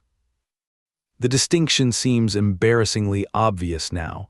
It was not obvious before I made it. The third attempt captured only part of a paragraph. The fourth retained the whole paragraph until I released the working, whereupon it vanished. The fifth survived release and returned the lines in the wrong order. The sixth gave me 3 copies of the same sentence and omitted everything after it. I swore quietly enough that the librarian did not remove me. Then I started again. Elaine had once told me that when a working failed repeatedly, I should stop asking why magic refused to obey me and consider whether I had given it contradictory instructions. That advice saved me several more days. My capture structure was trying to preserve order while the storage structure was independently imposing its own sequence. Both were doing what I had asked. They merely disagreed about which of them was in charge. I stripped the ordering function out of the first stage. Capture gathered, storage ordered, retrieval displayed. On the evening of the 7th day, I tested the working upon a single page of my own notes. I drew ether. The array formed more slowly than any battlefield working I would have tolerated. Fine runic relationships built outward, nested, corrected, and finally settled into the structure I had spent the week abusing. I passed the completed working over the page. For a moment, nothing happened. Then the record took. I closed my notes, released the active array. Waited, then I called the stored record back. The text appeared to my perception. Not as understanding, not as memory, as text. The exact lines I had written were there for me to read again privately without the paper in front of me. I read the first sentence. Then the second, then I laughed. The librarian looked up from 3 tables away. I lowered my voice. It had not solved the problem I intended to solve. I still had to read every damned word. I still had to understand it. A difficult treatise remained difficult. A concept for which I lacked the necessary foundation did not become merciful because I had put it inside magic. But the information no longer had to remain where the physical book remained. That was enough to make my hands shake. I tested it again, then on 2 pages. Then 5, the construct became increasingly cumbersome as I added material, but it held. I remember thinking that surely somebody else had already done this. Masters existed. Grandmasters existed. The Collegium had been studying magic for centuries. It seemed absurd that a 19-year-old armsman had discovered an entirely new method of preserving written information in a week. Perhaps there were better methods behind the restricted doors. Perhaps mine was merely an awkward version of something every serious thaumaturge knew. That possibility comforted me. It also gave me an ethical problem. The Collegium's reference books were not permitted to leave. My working did not remove a book. The book remained on the table, so did every page, every binding stitch, and every drop of ink. Only the information left with me. I spent several minutes attempting to persuade myself that this distinction mattered. It did not. If a merchant told me I could not take his ledger and I copied every account inside it before leaving, I would not expect him to be impressed by the continued presence of the leather. What I intended was, in every meaningful sense, theft. I considered this carefully. Then I stole 6 books. In my defense, I was 19 and the books were excellent. I chose one advanced Frost reference because abandoning professional usefulness entirely would have been irresponsible. I chose one air text because I had never stopped being curious about the path I had not taken. I copied Principles of Thaumaturgy, Volume II and Volume III. Volume II left alone. By then I had read it so thoroughly and covered so much of it in my own notes that other material seemed a better use of the limited stability I had managed to build into the construct. The last 2 were the technical references which had made the working possible in the first place. I did not copy Volume IV. This irritated me. The construct could hold only so much before its retrieval became unstable, and I had already pushed it farther than I trusted. That was another limitation. I immediately began thinking about how to remove it. I kept the working secret. Had I truly believed I had done nothing wrong, I would have shown it to the librarian. That is perhaps the clearest judgment I can offer upon my own conscience.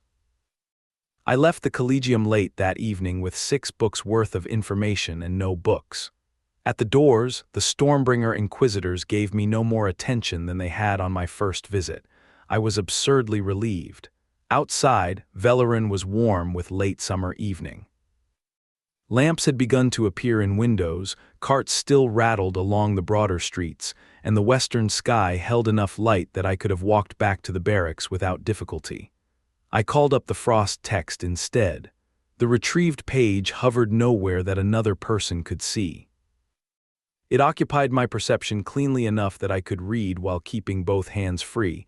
I took several steps. The page remained stable. I turned a corner, still stable. This, I thought, was excellent. Walking consumed a tremendous amount of time. Reading consumed a tremendous amount of time. I had just discovered how to do both at once. At 19, I regarded this as evidence of uncommon efficiency. It would shortly become evidence of something else. Chapter 11, Lilly. The first serious consequence of my new reading working was that I walked into a woman. There are discoveries which improve a man's life immediately.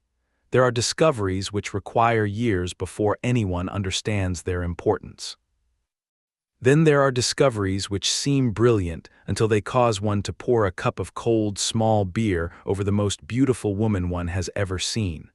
Mine belonged principally to the third category. I had convinced myself that walking was wasted time. This conclusion seemed difficult to dispute. A man might spend an hour crossing Velleron and accomplish nothing during that hour except arriving somewhere else. With my newly stolen collection of Collegium texts safely tucked away where no librarian could discover them, I had found that I could call up a page before my mind without so much as slowing my stride. It was an extraordinary improvement. It lasted perhaps 2 days. I had stopped at a respectable refreshment house not far from one of the busier market streets and bought a cup of small beer. The afternoon was hot enough that I cooled it with a touch of frost before leaving. That was another advantage of being a frost mage. which the recruiting instructors at Erancour had neglected to mention. I had a drink in one hand and a particularly interesting passage concerning the behavior of ether across partially disrupted arrays occupying most of my attention when something struck my shoulder. The invisible page vanished. Someone gasped. My cup tilted. Cold beer went everywhere. Oh, damn it! That was not, I confess, the most elegant introduction I have ever made. I caught the cup before I dropped that as well, which was a triumph of reflexes rendered somewhat less impressive by the fact that its contents were now running down the front of a young woman's dress. For perhaps half a heartbeat, I stared only at the damage. The cloth was fine, very fine, the sort of cloth I had learned as a servant not to touch unnecessarily because cleaning it incorrectly could cost more than several weeks of wages. Then I looked at the woman wearing it. At 19, I possessed almost no useful experience with women. This was not because Astramor lacked opportunities for a young man willing to spend coin upon them.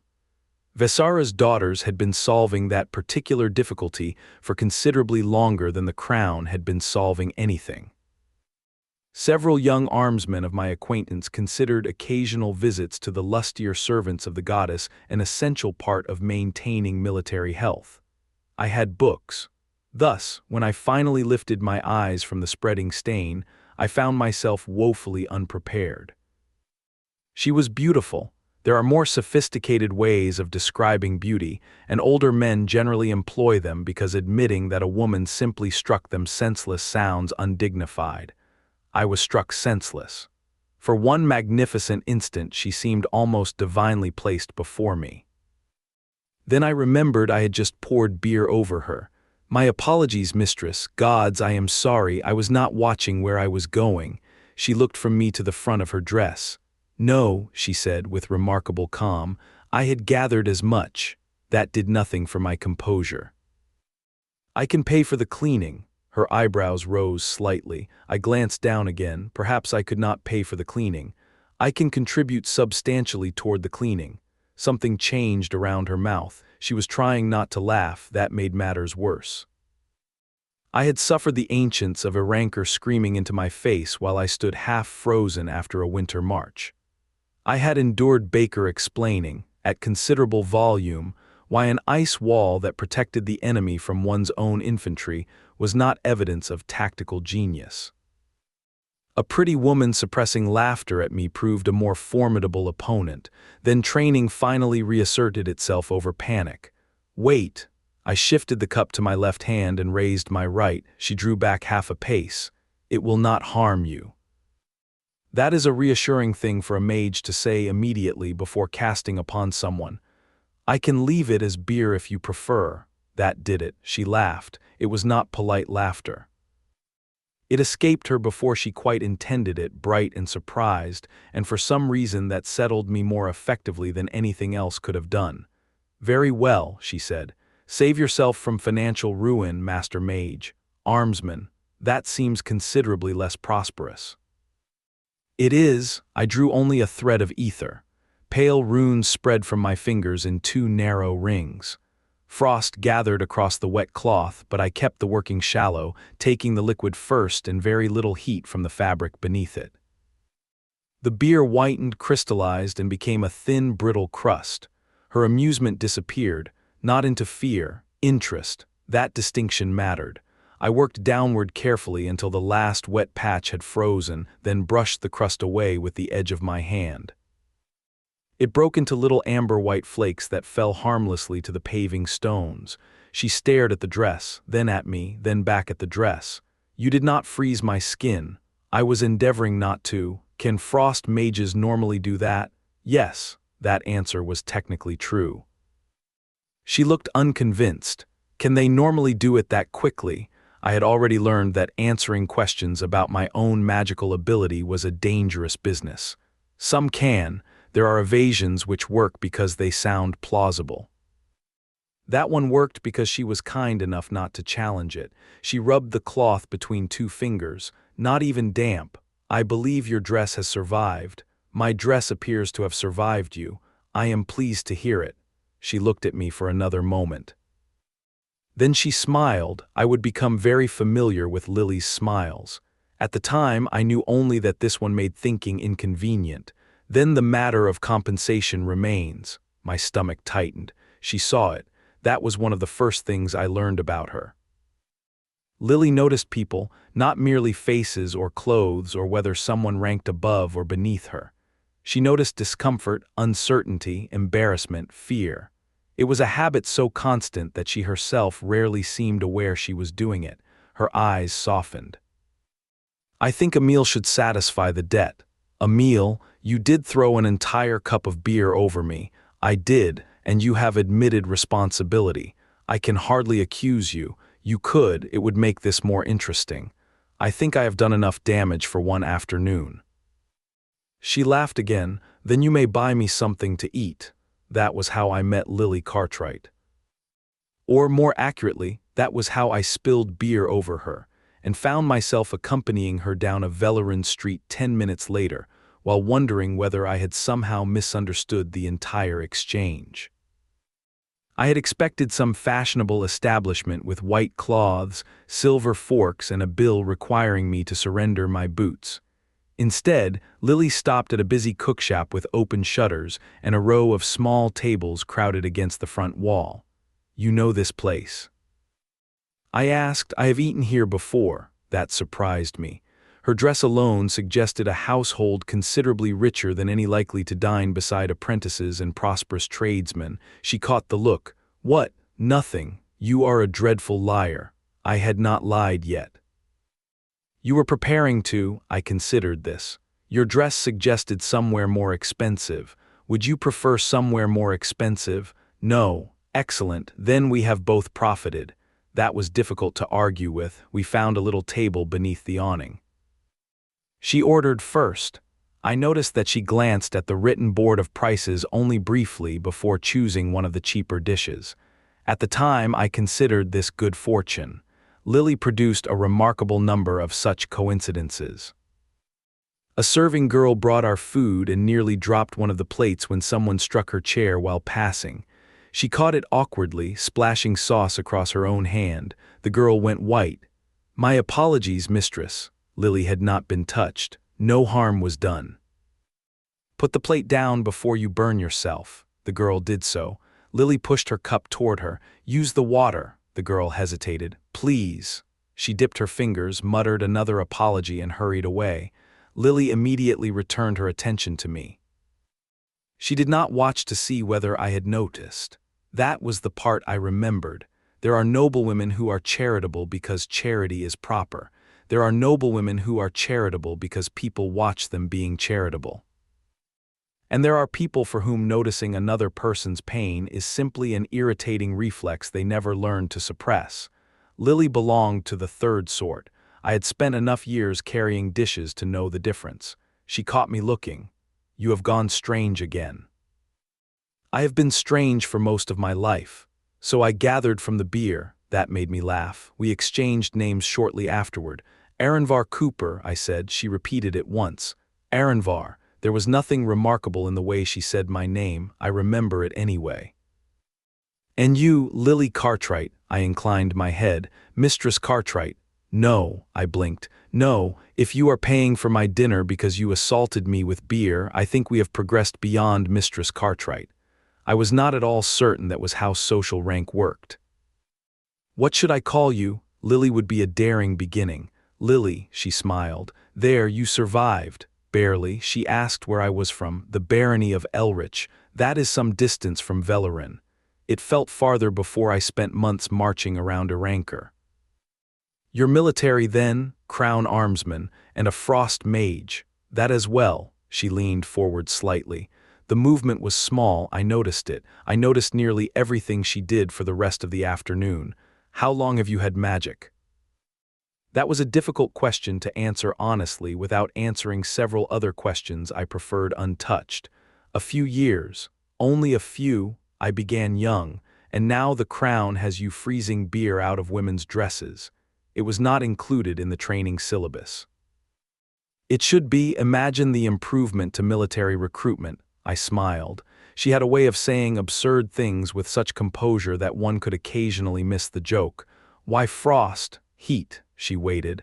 "I dislike it." Her eyes widened. "That is your reason."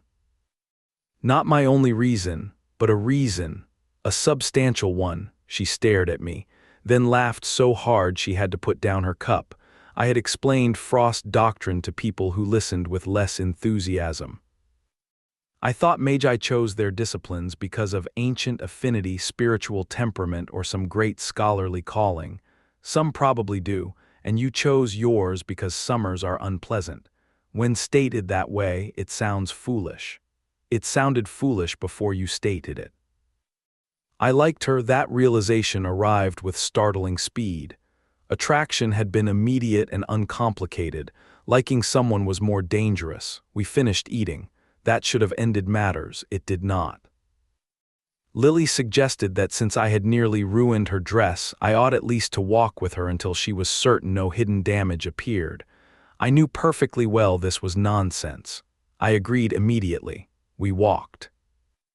Velleron had ceased being overwhelming to me months before, but Lilly made it strange again simply because she paid attention to different things.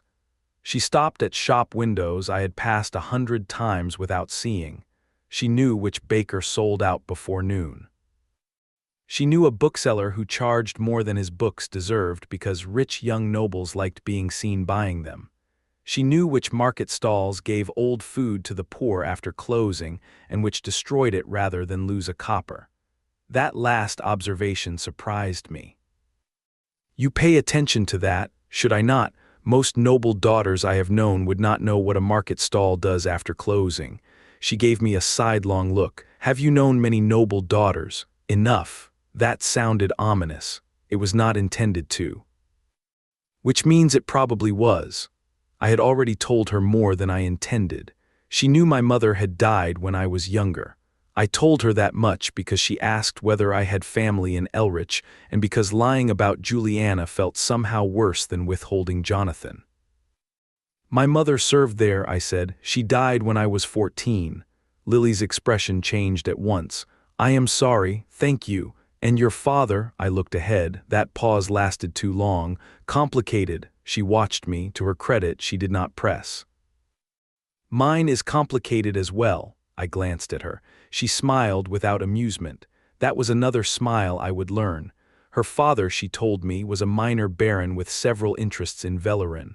Property, commercial holdings, investments managed through agents. She was the youngest daughter and had come to the capital partly because she enjoyed assisting with matters there. It was a good story. The best lies usually contain enough truth to breathe. "I have older sisters," she said. "They have households of their own now.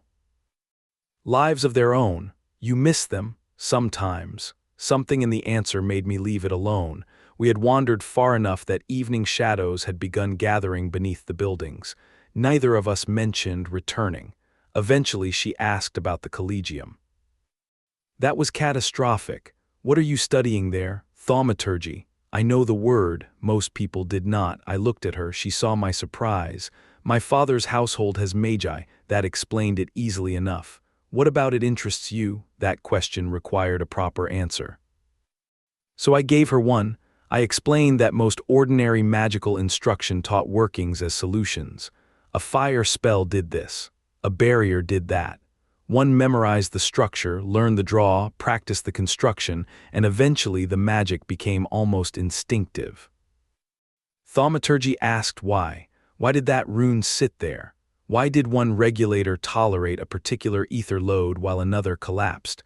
Why could a working be made smaller without losing function?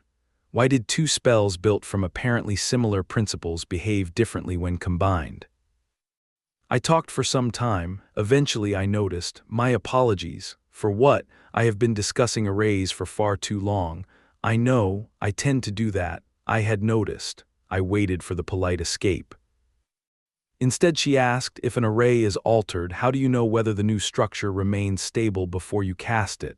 I stared at her. She raised one eyebrow. "What? You were listening." Her expression changed, only slightly. Of course I was listening. I had no useful answer to that. That may have been the exact point at which I became doomed. We found somewhere to sit near a broad square while the light faded. The conversation moved from magic to military service, from military service to families, and from families to loneliness by a path I no longer remember. I remember what she said. "I suppose that sounds absurd. What does, being lonely?" I frowned. "Why would that be absurd?" She gestured vaguely at herself. "I have family, a household, servants, people around me almost constantly. I have very little right to complain of being alone." I understood that more easily than she expected. A house can be full and still leave you alone. She looked at me, I shrugged. Elrich was never empty. Something passed across her face. Recognition, perhaps, you understand. I understand that much. She studied her hands for a few moments. People often want something. From your father, from me. Because you're his daughter, sometimes. There was more behind it, I did not know what. Money, influence, introductions, favors, advancement, marriage, whatever happens to be useful. I glanced at her. That made even less sense to 19-year-old me. Surely your father spends half his life beating suitors away from the door. The reaction was immediate. Her mouth tightened, not anger at me, something closer to disgust. Then it disappeared. She gave me a bright smile which did not belong to the expression that had preceded it. My father has opinions upon such things. I knew enough about noble households not to ask what sort. Then I withdraw the observation. You needn't, it was meant kindly. I appear to have stepped upon something. Only a small thing. She was lying. I knew that much. I also knew what it felt like to have another person demand a truth you had not agreed to give, so I let her keep it. After a moment, she leaned her shoulder lightly against mine. It was the first deliberate touch between us. I became acutely aware of my entire left side. Lilly continued speaking as if nothing unusual had happened. I contributed very little to the next several minutes. When we finally returned toward the place where we had met, the streets were dark enough that lamps had been lit. I had spent an entire afternoon with her. I did not know how. We stopped. I wanted to ask whether I might see her again. That should have been easy. It was not. A common-born armsman did not simply presume upon the time of a baron's daughter because she had laughed at his jokes and allowed her shoulder to touch his for part of a walk. I attempted to find a sentence that expressed interest without insolence, desperation, or marriage. Lilly watched me struggle. I suspect she gave me longer than necessary out of amusement. Then mercy prevailed. "I have been considering your debt." "My debt?" "The beer, I bought you dinner. You did, and saved the dress. You did that because otherwise I might have had you hanged." I stared at her. She held the expression for perhaps 2 seconds, then smiled. "I am not sure one meal quite settles the matter." "I see, you do not. No, if you return tomorrow at roughly the same hour, I may be persuaded to consider another installment." It took me embarrassingly long to understand. "Tomorrow, if your military obligations permit." They do, far too quickly. She noticed, her smile changed, so did something else. Relief. I could not have named it then, but I remember it clearly. "I shall come back," I said. "Good." I did. That should not require emphasis. It does. I came back the following afternoon and Lilly was already there. She claimed she had only just arrived. I did not believe her. Afterward came several weeks which are difficult to recount properly because no single day explains them. We ate, we walked, we talked. I stood watch at the eastern gate and found myself calculating how many hours remained before I might see her. I read my stolen Collegium texts and encountered passages I wanted to explain to Lilly before I had finished understanding them myself. She began saying, "Next time," with alarming ease. Next time I was to show her the little ice figures I had mentioned making during training. Next time she intended to prove that one particular cookshop did not oversalt its meat. Next time we would visit a bookseller she thought I would like. I began doing the same. Neither of us remarked upon this. Future tense is a dangerous thing when two lonely people discover they enjoy one another. Lilly usually initiated our first touches, not because I disliked touching her. Quite the contrary. The difficulty was that I liked it enough to become extremely cautious. She was, as far as I knew, a baron's daughter. I was an armsman named Cooper whose mother had scrubbed floors and carried linen in another baron's household.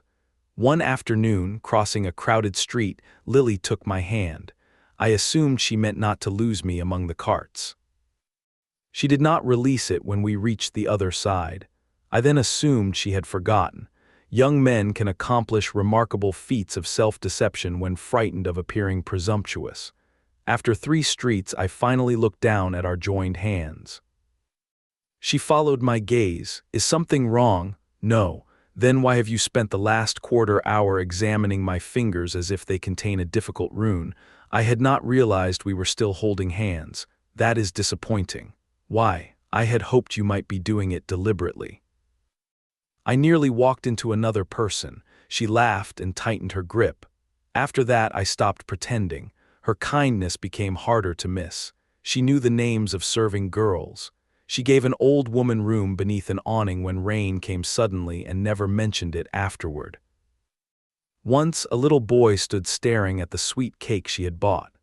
She broke it in half, handed him the larger piece, and continued arguing with me about whether mages ought to be permitted to enchant household furniture without inspection. She did not look around to see who had witnessed her generosity. That mattered to me. Beauty had been the first thing I noticed about Lilly. It was not the thing that kept bringing me back. She listened. She remembered. She had a wicked little tendency to ask an innocent question when she already knew perfectly well that I would spend 10 minutes answering it. She thought my irritation with inefficiency was funny. I discovered this when we watched 2 carters attempt to move a heavily loaded wagon through a lane narrowed by stacked barrels. They need only move the barrels first. Perhaps they like the challenge. They have blocked 3 carts. Tragic. They have 6 men standing there doing nothing. Aranvar, what? You look personally offended. I am personally offended. She laughed until her eyes watered. I did not see anything amusing in the matter. The barrels were moved eventually. Our first kiss occurred several weeks after the beer. I remember precisely where we stood, though there is nothing remarkable about the place itself. A quiet paved court away from the busiest streets, a stone wall warm from the day's sun, and a tree dropping little dry leaves into the corners. We had been speaking about nothing important. Then Lilly stopped. I stopped with her. She looked at me. I knew that look was different. I did not know what to do with it. Her eyes dropped briefly to my mouth, then returned to mine. I understood that. Unfortunately, understanding and acting are different skills. You are thinking very hard, she said. I often do, not usually about this. No, she stepped closer. I could smell whatever light scent she wore. My heart began behaving as if I were about to charge a shield wall. You have been looking at my mouth for several minutes. There are accusations against which no defense is possible. I had hoped you had not noticed. I notice most things you do. That was becoming apparent. I was not certain I had leave. Her expression softened. You have it. So I kissed her, badly, not catastrophically. I did not strike teeth hard enough to injure either of us, which I considered a respectable beginning. I was simply too careful. Lilly drew back perhaps an inch. You may kiss me, Aranvar. I am unlikely to shatter. I know. You are behaving as though you don't. She kissed me instead. That helped. The second attempt was substantially better. The third required no discussion at all. When we finally separated, I could not remember what we had been speaking about before. Lilly looked pleased with herself. I believe you learn quickly. I have been told that. Oh, have you? Usually about magic. That is considerably less interesting. Thereafter kissing became another reason for meetings to run longer than intended, so did everything else. I learned that Lilly became very still when genuinely upset. That she looked down when embarrassed but met your eyes directly when she only wished you to think she was embarrassed. That she could be surprisingly stubborn. That she disliked having decisions made for her, even insignificant ones. That she was capable of extraordinary sweetness and then, without warning, of saying something sharp enough to leave a mark. She learned that I tasted food before seasoning it and considered anyone who did otherwise faintly irrational. She learned that I lost track of meals while reading. She learned that if I said I would arrive at a particular hour, I arrived. That last thing mattered to her more than the others. Once, duty kept me nearly an hour later than expected. Nothing important had happened. A wagon problem, paperwork, and one superior who apparently believed ink dried faster if 6 men stared at it. I hurried across the city, irritated with myself. Lilly was waiting. When she saw me, her whole body changed, not dramatically. Her shoulders loosened. Her face brightened. She stood. Then she caught herself and adopted the expression of a woman who had not been worried at all. "You are late. I know, I am sorry. I had begun to think the crown had finally discovered some useful purpose for you. It discovered a damaged wagon." How heroic! I came as soon as I was released. She looked at me for a moment. "I know." Then she kissed me before I had quite set down my gloves. I thought she had simply missed me. That was true. It was not the whole truth. Near the end of those weeks, we had become very bad at saying goodbye. A final cup became another walk. Another walk became a place to sit. A place to sit became one more conversation. More than once I returned to the barracks later than intended and endured Holloway looking at me with the infuriating amusement of an older man who understood precisely what was happening and had decided not to help. Then came the night Lilly simply refused the usual ending. We had spent the evening together and were standing beneath the covered front of a respectable inn when I told her, reluctantly, that I ought to begin walking back. She did not release my hand. "I don't want you to go yet." The words were quiet enough that the street nearly swallowed them. I looked at her. "I do not have to report until morning." "Then don't go." There was nothing playful in her expression. That frightened me more than flirtation ever had. "Lilly," she looked toward the inn, "I have a room." My mouth went dry. She noticed that too. "Of course she did. You look terrified." "I am considering several things at once. Should I be offended by how many?" "No." That answer was very quick. It was the easiest one. She smiled, but it faded almost immediately. "I only want somewhere private." That mattered. All right. The room was respectable, clean, and clearly more expensive than anything I would have chosen.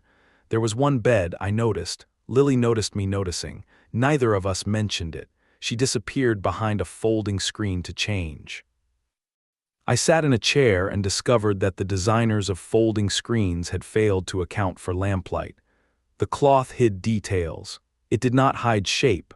I became intensely interested in the room's wash basin. There are battles in which courage means standing your ground. There are others in which it means staring faithfully at a ceramic pitcher while the woman you have spent 6 weeks wanting removes her dress 6 paces away. "Aranvar, yes. Are you all right?" "Perfectly. You sound ill." "I am admiring the picture." Silence, then laughter from behind the screen. "The picture, it is very well made. I had not noticed." "I have. Perhaps I should leave you alone with it." "That would be cruel." She came around the screen wearing a simple nightdress. Whatever clever remark I might have made died immediately. She stopped. For once Lilly looked uncertain. That changed everything. I stood. "You are beautiful." She looked down, genuinely embarrassed. I knew the difference by then. "Come here," she said. I did. She kissed me. There was nothing particularly awkward about that anymore. Other things were new. Her hands beneath my coat, mine at her waist, the warmth of her through thin cloth. The discovery that wanting someone from across a table was very different from wanting them while they were pressed against you. We were 19. Neither of us possessed the wisdom for any of this. Fortunately, neither of us expected wisdom from the other. At some point she drew away, breathing hard, and pressed her forehead against my chest. I held her. We stayed that way for a while, then she said something I had not expected. "Will you stay with me tonight?" I swallowed. "Lilly, I did not ask what you think I asked." I looked down at her. She met my eyes, not teasing, not embarrassed, something much more vulnerable. "I only want you to stay." "Of course." "And hold me." The request was so simple that it hurt. "Yes," she exhaled. I had not realized she had been holding her breath. We lay down still clothed enough to preserve whatever boundaries we had not yet quite decided how to discuss. Lilly turned toward me immediately. I put an arm around her. She tucked herself against my chest. Then closer and closer still, until there was very little distance left to surrender. I felt her breathing gradually slow. Her hand rested against my shirt for a long while neither of us spoke. Eventually she murmured, "You are very warm for a frost mage." "I can correct that, do not dare. I merely wish to protect my professional reputation." "Your professional reputation is already ruined. By beer, among other things." I kissed the top of her head. She squeezed me. That tiny movement remains clearer in my memory than many battles. I think she fell asleep first. I did not for some time. I lay there listening to her breathe and wondering how a woman I had not known 2 months earlier had become so necessary to the shape of my days. I had spent years teaching myself not to depend too heavily upon anyone. People died, households changed. Affection bowed before rank, inheritance, duty, and fear. The crown itself made no promise beyond wages for service rendered, which was one reason I had learned to appreciate it. Lilly owed me nothing. That was precisely what made her dangerous. She chose to be there. She chose my company. She wanted me to return. For someone who had spent much of his youth wondering whether he had any place in the household where he was born, that simple fact possessed a force I did not know how to resist. Sometime before dawn, I slept. When I woke, pale morning light had reached the curtains. Lilly was awake. She was still in my arms. For several seconds she simply looked at me, then something in her face eased. "Good morning, Aranvar." "Good morning, Lilly," I said. Her hand tightened slightly against my shirt. "You stayed," I frowned. "I said I would. People say many things at night. I meant it." She stared at me for another moment, then tucked her face against my chest. I held her tighter. Neither of us said the word love. We did not need it yet. At 19, I believed naming a thing was what made it serious. I had that backward. By then Lilly had been part of my life for only a handful of weeks, and I was already arranging tomorrow around when I could see her again. So was she. Chapter 12, Lancaster Falls. I first encountered the word Arcanist on the day Castle Lancaster fell. At the time, I considered the word the more interesting discovery. In fairness to 19-year-old me, nobody had yet told me about Lancaster. The book was old, though the copy in my hands was not nearly as old as the work itself. The Royal Collegium had reproduced it from an earlier copy which had in turn been made from another, and someone diligent had preserved enough notes concerning missing passages, disputed diagrams, and uncertain wording to make following the original argument rather more difficult than the original author probably intended. The title was on the Concordance of the Arcane Arts. I had found it while pursuing a reference from a thaumaturgical commentary on mixed workings. The commentary cited 3 pages. I intended to read those 3 pages, make a few notes, and meet Lilly at the refreshment house before she acquired another grievance concerning my understanding of time. I had already read 74. There is an old saying that Illyrian answers every question by providing 3 more. I have never been entirely certain why scholars regard this as a complaint. The author of the Concordance had been a thaumaturge who developed an unusual objection to the way Magi were trained, not to specialization itself. He was far too practical for that. A fire mage who spent 30 years studying fire would generally be better at fire than a man who divided those 30 years among fire, frost, air, earth, healing, warding, enchantment, and every other branch that caught his attention. A lifetime contained only so many years, and magical knowledge had already grown beyond what any one person could reasonably master long before the author was born. His complaint was subtler. Specialists, he argued, had a tendency to mistake the boundaries of their professions for boundaries inherent to magic. A frost mage learned frost workings. A healer learned the structures of living flesh. An enchanter learned persistence, anchors, and bound effects. An air mage learned pressure, movement, and the manipulation of gases. Each became accustomed to solving problems through the language of his own art. The author had spent most of his life doing something else. He studied all of them, not to master every branch. He was quite contemptuous of anyone claiming such a thing was possible. He studied enough to understand how each discipline approached a problem, what structures it favored, what assumptions its practitioners made, and where apparently separate arts were manipulating the same underlying principles by different means. Thaumaturgy had taught him to ask why a working functioned. He had simply refused to stop asking when the working belonged to somebody else's specialty. For that approach he used an older word, arcanist. An arcanist, as he defined it, was not a mage who possessed every art. He was a thaumaturge who refused to consider any art outside his proper field of study. I read that section 4 times. Then I went back and read the preceding chapter because I had plainly missed something important. This was how books had been making me late since I learned to read. I was halfway through an argument comparing a healing containment structure with one used in certain forms of enchantment when the Collegium bell marked the hour. I looked toward the high windows. The light had moved considerably farther across the reading floor than seemed reasonable. Lilly, I closed the book. I had learned several things during the weeks we had been seeing one another. One was that Lilly would forgive lateness provided I arrived with sufficient remorse, food, or an interesting story. Another was that relying upon this generosity repeatedly was an excellent method of discovering its limits.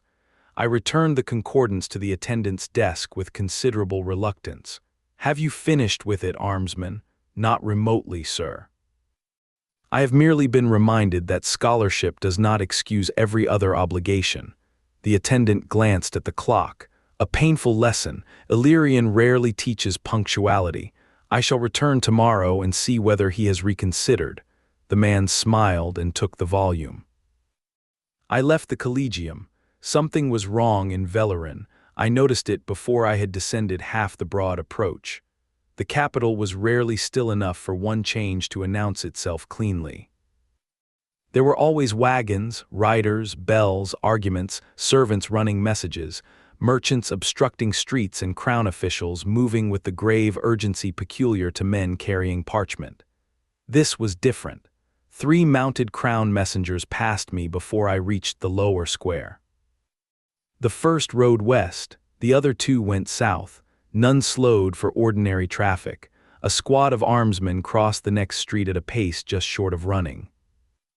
Farther on, 2 military wagons were being pulled from a yard while the teamsters harnessed horses with enough haste that one had not bothered fastening his coat.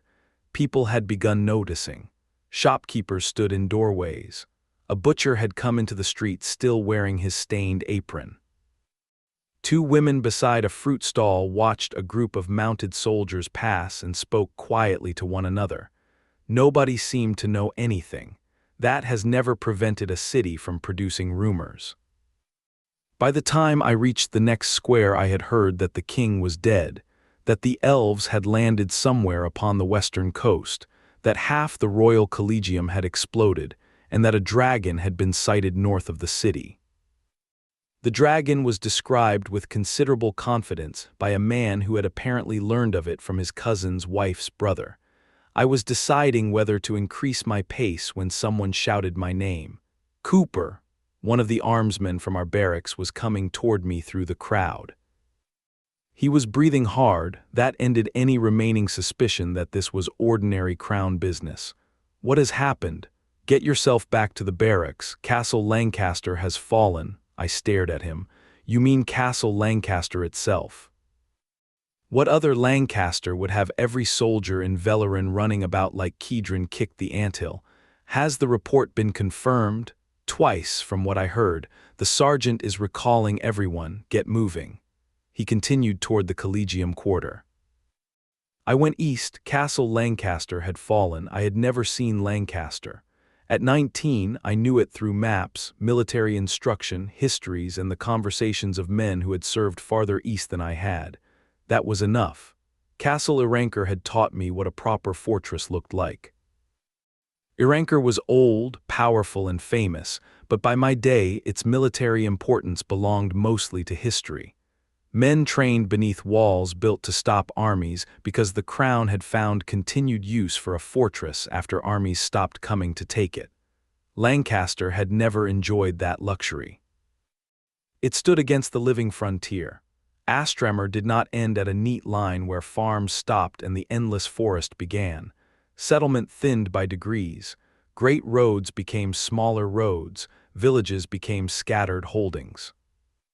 Fields gave way to timber country, hunting land and stretches where a man could walk a day without finding a roof belonging to another human being. Beyond that lay the forest. Orcs had always lived there. So had trolls, beastkin, monsters, and enough other dangers that Eastern children learned considerably less romantic stories about wandering into the woods than Western poets preferred to write. Lancaster stood between those dangers and the richer settled country beyond. Its walls were famous. Its garrison was supposed to be substantial. Its position had been strengthened for generations precisely because everyone understood what happened if a large hostile force came west. The fortress did not need to defeat every army the endless forest might produce. It needed to hold. That was the important part. A feudal kingdom can raise an astonishing number of armed men if given sufficient warning.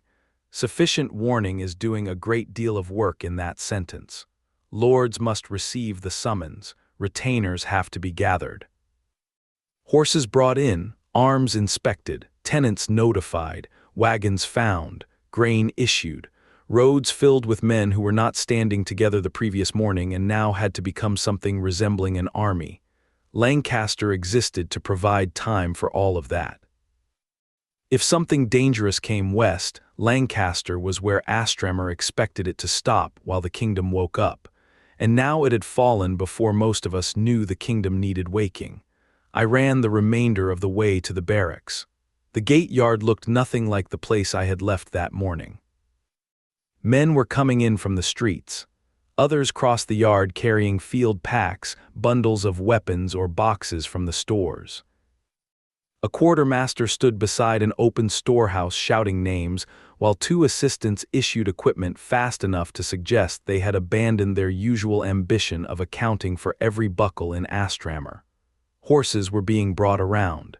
The easy disorder of peacetime had vanished. I found Holloway beside the barracks entrance with a slate in one hand and his sword already belted. His coat was properly fastened. That worried me more than anything I had seen in the streets. I heard enough to report directly, "Corporal." Holloway looked up from the slate. "Good, Lancaster is confirmed lost. The call of banners has gone out and our section joins the first eastern column before dusk." There it was, no uncertainty. When did the fortress fall? Several days ago from the reports reaching us. Details are poor. Enough survivors and dispatches agree upon the important part. Orcs, that is what we are being told. How many, whose tribe, and how they broke Lancaster are questions for men being paid more than either of us. He ran a finger down the slate. You are attached as a military mage with the column. Draw the additional frost kit from stores, pack for field service, and leave anything here you would resent losing. How long do I have? Holloway finally looked directly at me. 3 hours before final muster, less if you intend to waste any of them asking me questions I cannot answer. I nodded. He caught my arm before I turned. Cooper, Corporal, his eyes remained on the slate. If there is anyone in Velleron who ought to hear that you are leaving from you rather than from a rumor tomorrow morning, settle that before you report back. I stared at him. Holloway made another mark. I have spent a year watching you vanish toward the Collegium and return looking pleased with yourself for reasons that plainly ceased being entirely scholarly some weeks ago. I am not blind. I felt heat rise into my face. His mouth twitched. There was the Holloway I knew, only briefly. 3 hours, pack first. People become remarkably sentimental about farewells and forget boots. I, Corporal, I shall remember the boots. Good, Morvain has no need of you before supper, so eat something as well. I went inside. Packing took less time than it once had. Erancour had beaten most indecision out of the process. Field clothing, blanket, spare stockings, mage tools, chalk, Elaine's leather case, notebook, military issue. The physical magical books I owned presented the only difficulty. I took two, that was restraint. The 6 Collegium texts stored through my private working weighed nothing at all, which improved their value considerably now that I was expected to carry my possessions upon my back. The thought should probably have made me reconsider the ethics of secretly copying Royal Collegium books. Instead, I congratulated myself upon efficient logistics. 19 is a forgiving age for hypocrisy. I left the packed field kit at my bunk, drew what the Mage stores required, ate half a piece of bread while walking, and went to find Lilly. She was waiting at the refreshment house. Of course she was. For weeks, one of us had almost always been waiting for the other. I saw her through the open front before she saw me. She sat at the small table we had used often enough that I had begun thinking of it as ours, though I doubt the proprietor shared my understanding of property law. She wore pale green that afternoon. Her hair was pinned back loosely and one hand rested around a cup while she read something lying open beside it. I stopped outside. For perhaps 2 heartbeats the last hour had not happened. There was Lilly. There was the table. There was the afternoon I had expected. Then she looked up, her smile came quickly. It disappeared almost as quickly. She rose. "Aranvar, what has happened?" I went inside. "We should speak somewhere private." She did not ask another question. The proprietor had several screened stalls toward the rear for customers who wished to conduct private business or eat without half the room observing them. Lilly asked for one. He found it immediately. I noticed that. I noticed many things about Lilly that afternoon which had been harmless the day before. We sat opposite one another with a narrow table between us. She waited until the screen closed. I did not know how to soften the thing. Castle Lancaster has fallen. The king has called the banners and my column leaves before dusk. Lilly became utterly still, not pale immediately, still. Her hands remained folded upon the table. How certain is the report? Certain enough that the crown is already moving troops. Then there must have been more than one confirmation. I looked at her. There was. Her gaze shifted toward the screen, though I doubt she saw it. Do they know how the fortress was taken? Not at my level. How many escaped? I do not know. Are the western roads from Lancaster still open? I do not know that either. She pressed her lips together. Another question began. She stopped it. Then came the one that mattered. You said your column leaves before dusk. Aye, standing troops are moving first. And you have actually been ordered east. I am a crown armsman and a frost mage. They have little reason to leave me behind. Her fingers tightened. That was not what I asked. No, I have been ordered east. She looked down. For a while the refreshment house existed around us only as muffled voices beyond the screen and the faint clink of cups. I reached across the table. Lilly took my hand immediately. Both of hers closed around it. How long will you be gone? I do not know. Where are they sending you? East. Anything beyond that will come through the column. Toward Lancaster? Probably. Her grip tightened. I had expected fear. I was frightened myself, though the military part of my mind had not yet found time to become imaginative about it. What I had not expected was how quickly fear stripped the ordinary ease from Lilly. She asked about the roads, the army, whether more Magi were going, whether the crown knew what force had taken the castle, whether the count still lived. Whether the king meant to retake Lancaster immediately or merely establish a line farther west. I answered what I could and told her when I could not. She knew enough to ask good questions. Too good, perhaps. I had noticed that before and explained it to myself by remembering that noble children learned matters common-born children did not. A baron's household discussed levies, crown obligations, roads, rents, neighboring holdings, and war in ways a servant household did not. That explanation had always been sufficient. That afternoon it began wearing thin. At last Lilly released my hand. "You need not go." I thought I had misunderstood her. "The order is already given." "I heard you." She looked directly at me. "I said you need not go." There was nothing playful in her expression. Lilly, refusing a lawful deployment after the call of banners is generally called desertion. Only if you remain where the crown can lay hands upon you. I stared. She drew a breath and continued before I could answer. "You are a trained mage, you read and write. You could find paid work almost anywhere. We could go west before anyone thinks to stop us." "We." "Yes, Aranvar, we." I sat back. She had frightened me several times since Lancaster entered the afternoon. That frightened me differently. "You are asking me to abandon the crown and flee Astramor with you. I am asking whether this must be the life we accept merely because someone else has decided it for us." The wording struck somewhere old. House Elrich. Inheritance. Duty. Jonathan standing in his study telling me about all the things surrounding one injustice which I did not understand. But the resemblance ended quickly. The crown had not inherited me. I had sworn. "Nobody decided my oath for me." Lily's expression hardened. "The crown had already arranged your road rather thoroughly before anyone asked for your agreement. That does not make the oath false. It may make it less sacred than you seem determined to pretend." That angered me, not greatly. Enough. I swore my service before Averon, Lilly. I knew what crown service meant when I spoke the words. "And did you know Lancaster would fall?" "No." "Did you know they would send you into whatever managed to take it?" "No." "Then perhaps circumstances have changed."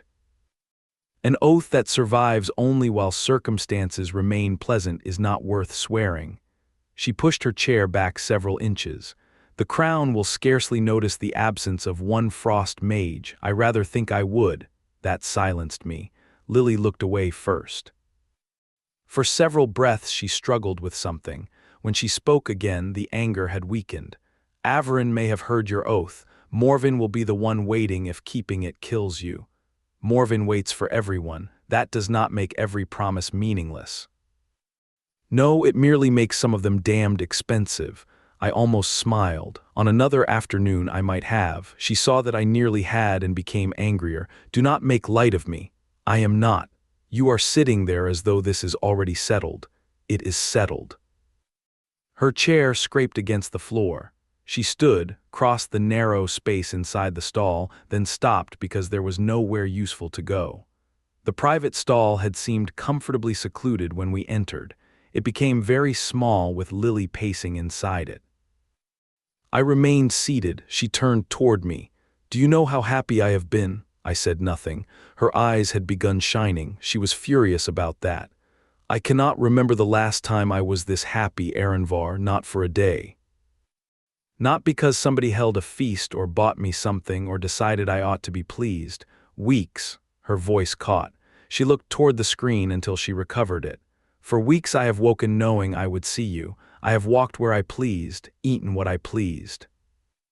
Said foolish things and had you say worse ones back. Nobody asked what use I was making of the acquaintance. Nobody weighed what it might purchase. You simply came back." That last sentence was quieter. I remembered the morning before. "You stayed. I said I would." "People say many things at night." Lilly pressed the heel of one hand against her eye. "I know how childish that sounds. It does not sound childish. Then you do not understand it. I understand that these weeks mattered to you." "No," she turned on me. "You understand that I enjoyed them. You do not understand what it means for them to end. I am going east. I am not vanishing from the earth. You cannot know that. No soldier can. Then why are you speaking as though I am required to be reasonable about it?" That at least I understood. I stood. Lilly did not step away when I came nearer. I took her hands. She let me. "I shall come back." Her eyes shut. "You cannot promise me that." "I just did. Do not be clever." "I am not trying to be." She opened her eyes again. For one moment the anger disappeared entirely. What remained beneath it was worse. "You truly do not understand. Then help me understand." Her hands went rigid inside mine. There are questions which announce themselves as mistakes before one has finished asking them. I felt this one do so. Lilly pulled away. She returned to the table but did not sit. I cannot explain all of it. Why? I simply cannot. That answer has become remarkably common whenever we approach your family. She flinched. I regretted the sharpness. Not enough to withdraw it. For weeks I had accepted the boundaries around her life because I understood the desire to possess boundaries of one's own. I had not told her everything about Elrich. I had certainly never told her Baron Jonathan Elrich was my father. But Lancaster had put a clock above us. I had 3 hours from Holloway, less now. The thought that I might march east carrying nothing but carefully arranged omissions suddenly seemed intolerable. Lilly, if I am leaving today, I would rather not spend the road wondering which questions I was too polite to ask. Her face changed, not guilt exactly, decision, then fear of the decision. She sat slowly. There is something you should know before you go. I waited. She folded her hands upon the table. Lilly Cartwright is not my name. I do not remember hearing anything outside that stall for several seconds, not the room, not the street. Nothing. I looked at her face. The woman was unchanged. That annoyed me more than it should have. Then what name should I have known? She swallowed. My true name is Lyra. Lyra, I had never heard it before. I said nothing. She watched me carefully. Perhaps she expected relief because she had finally given me something true. What I felt was anger. It came slowly. That made it worse. Cartwright is false as well. It was not really a question. She lowered her eyes. I cannot tell you the rest, Aranvar. I laughed once. There was no humor in it. Of course you cannot. Please do not do that. Do what?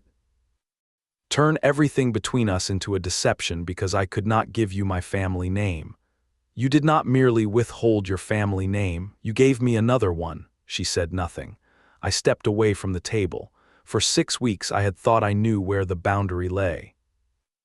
Lilly Cartwright, youngest daughter of a minor baron, in Velleron helping with family commercial affairs, a father whose control irritated her, older sisters with lives of their own.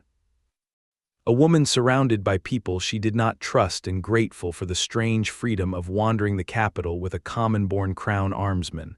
Now the first fact was false. The second apparently was too. That made every other fact feel suddenly unstable. Is your father even a baron? Lyra's expression told me the question had struck somewhere dangerous. I cannot answer that. Gods above, Aranvar, you have known my name since the day we met. I know. You know where I serve. You know where I grew up. You know my mother's name. You know more about what I want from my life than anyone I have met in Velleron. My anger was not perfectly just. I knew that even then. I had not told her Jonathan Elrich was my father. I had allowed her to believe that my departure from House Elrich was simpler than the truth. I had kept Alexander, Elaine, Helena, and the ugliest part of my final days there mostly behind a closed door. That knowledge stood inside the stall with me. It did not make me less angry. I had omitted pieces of Aranvar Cooper.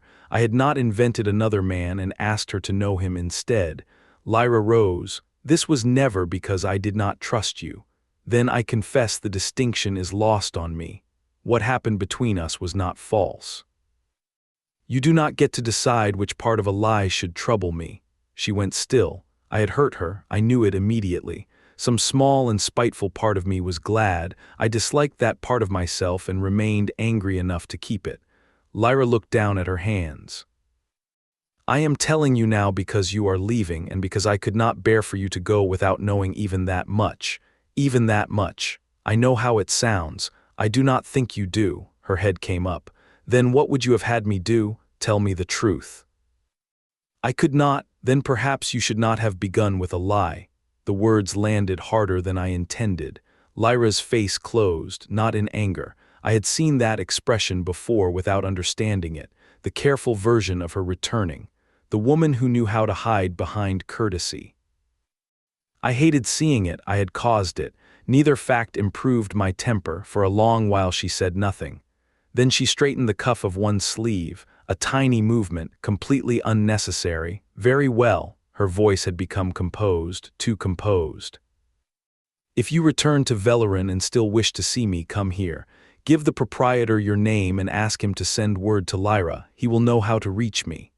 "If I return," pain flashed across her face. I regretted that too. I had promised her I would come back not 5 minutes earlier.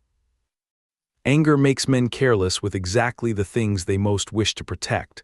"I meant when you said if." "I know what I said." She looked away. The bell outside marked another portion of the afternoon. My time had become smaller again. I hated the bell. I hated Lancaster. I hated the crown a little, though none of this was the crown's fault. I hated Lyra for lying. I hated myself for spending the last part of the afternoon angry with her.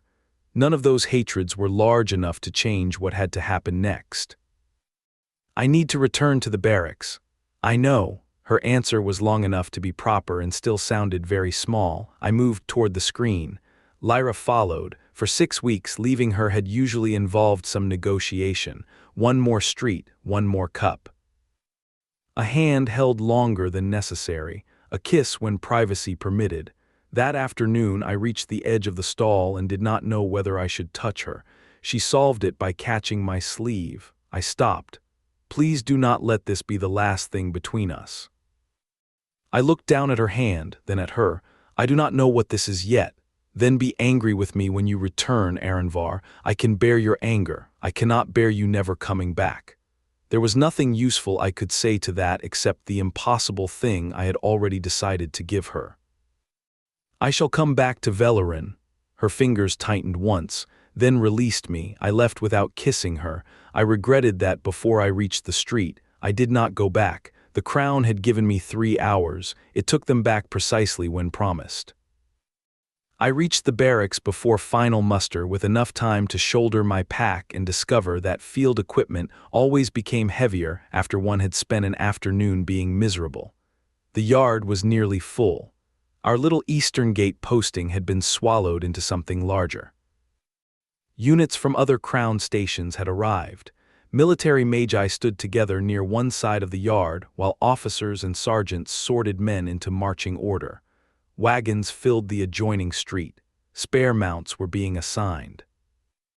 Messengers moved continuously between the barracks and whatever higher command was assembling the first columns. Nobody yet possessed a complete picture of the war. That did not prevent the army from moving. The call of banners had gone out. I understood the phrase better by nightfall than I had after years of hearing it in histories. A king could call a realm to arms with words. Words traveled quickly. Armies did not. Astramor's great houses owed service according to land, charter, inheritance, and custom. One lord might owe mounted men, another infantry. Others supplied grain, carts, horses, engineers, coin, or some mixture compiled by ancestors who had never imagined their descendants would one day argue over the wording. The smaller obligations descended through the same country. A noble summoned his retainers. His tenants heard what was owed. Men left workshops and fields. Horses were brought from pasture. Carts which had spent the morning carrying harvest grain acquired military stores by evening. Late summer made the process worse. Terrana had filled the fields. Kedron had chosen precisely that moment to demand the men required to empty them. The gods have never displayed much concern for convenient scheduling. In time, the banners would gather. Thousands of men would come. The great houses would arrive under their own colors. Knights would bring households. Levies would come behind them. Wagons would multiply until every crown road east became an argument over mud and precedence, but Lancaster had already fallen. The kingdom did not possess the luxury of waiting until every lord had counted his spears. The standing crown army existed for many reasons. That afternoon we discovered one of the important ones. We were already there, already armed, already provisioned. Already organized, already sworn, so we went first. Holloway found me in the Mage file. His eyes went over my pack, sword, and additional kit. Everything where it ought to be. Aye, corporal, even the boots. Then Erancour was not entirely wasted. He looked at my face for a moment longer.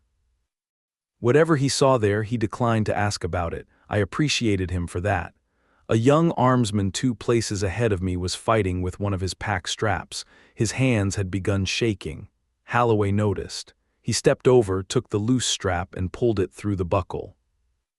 Kedron teaches courage, while sergeants teach when to use it. Until either arrives, tighten this properly and keep beside your file. The armsman swallowed. I understand, Corporal, it will not come loose again. I should hope not. I dislike losing men before the enemy has made any effort. The strap stayed tight.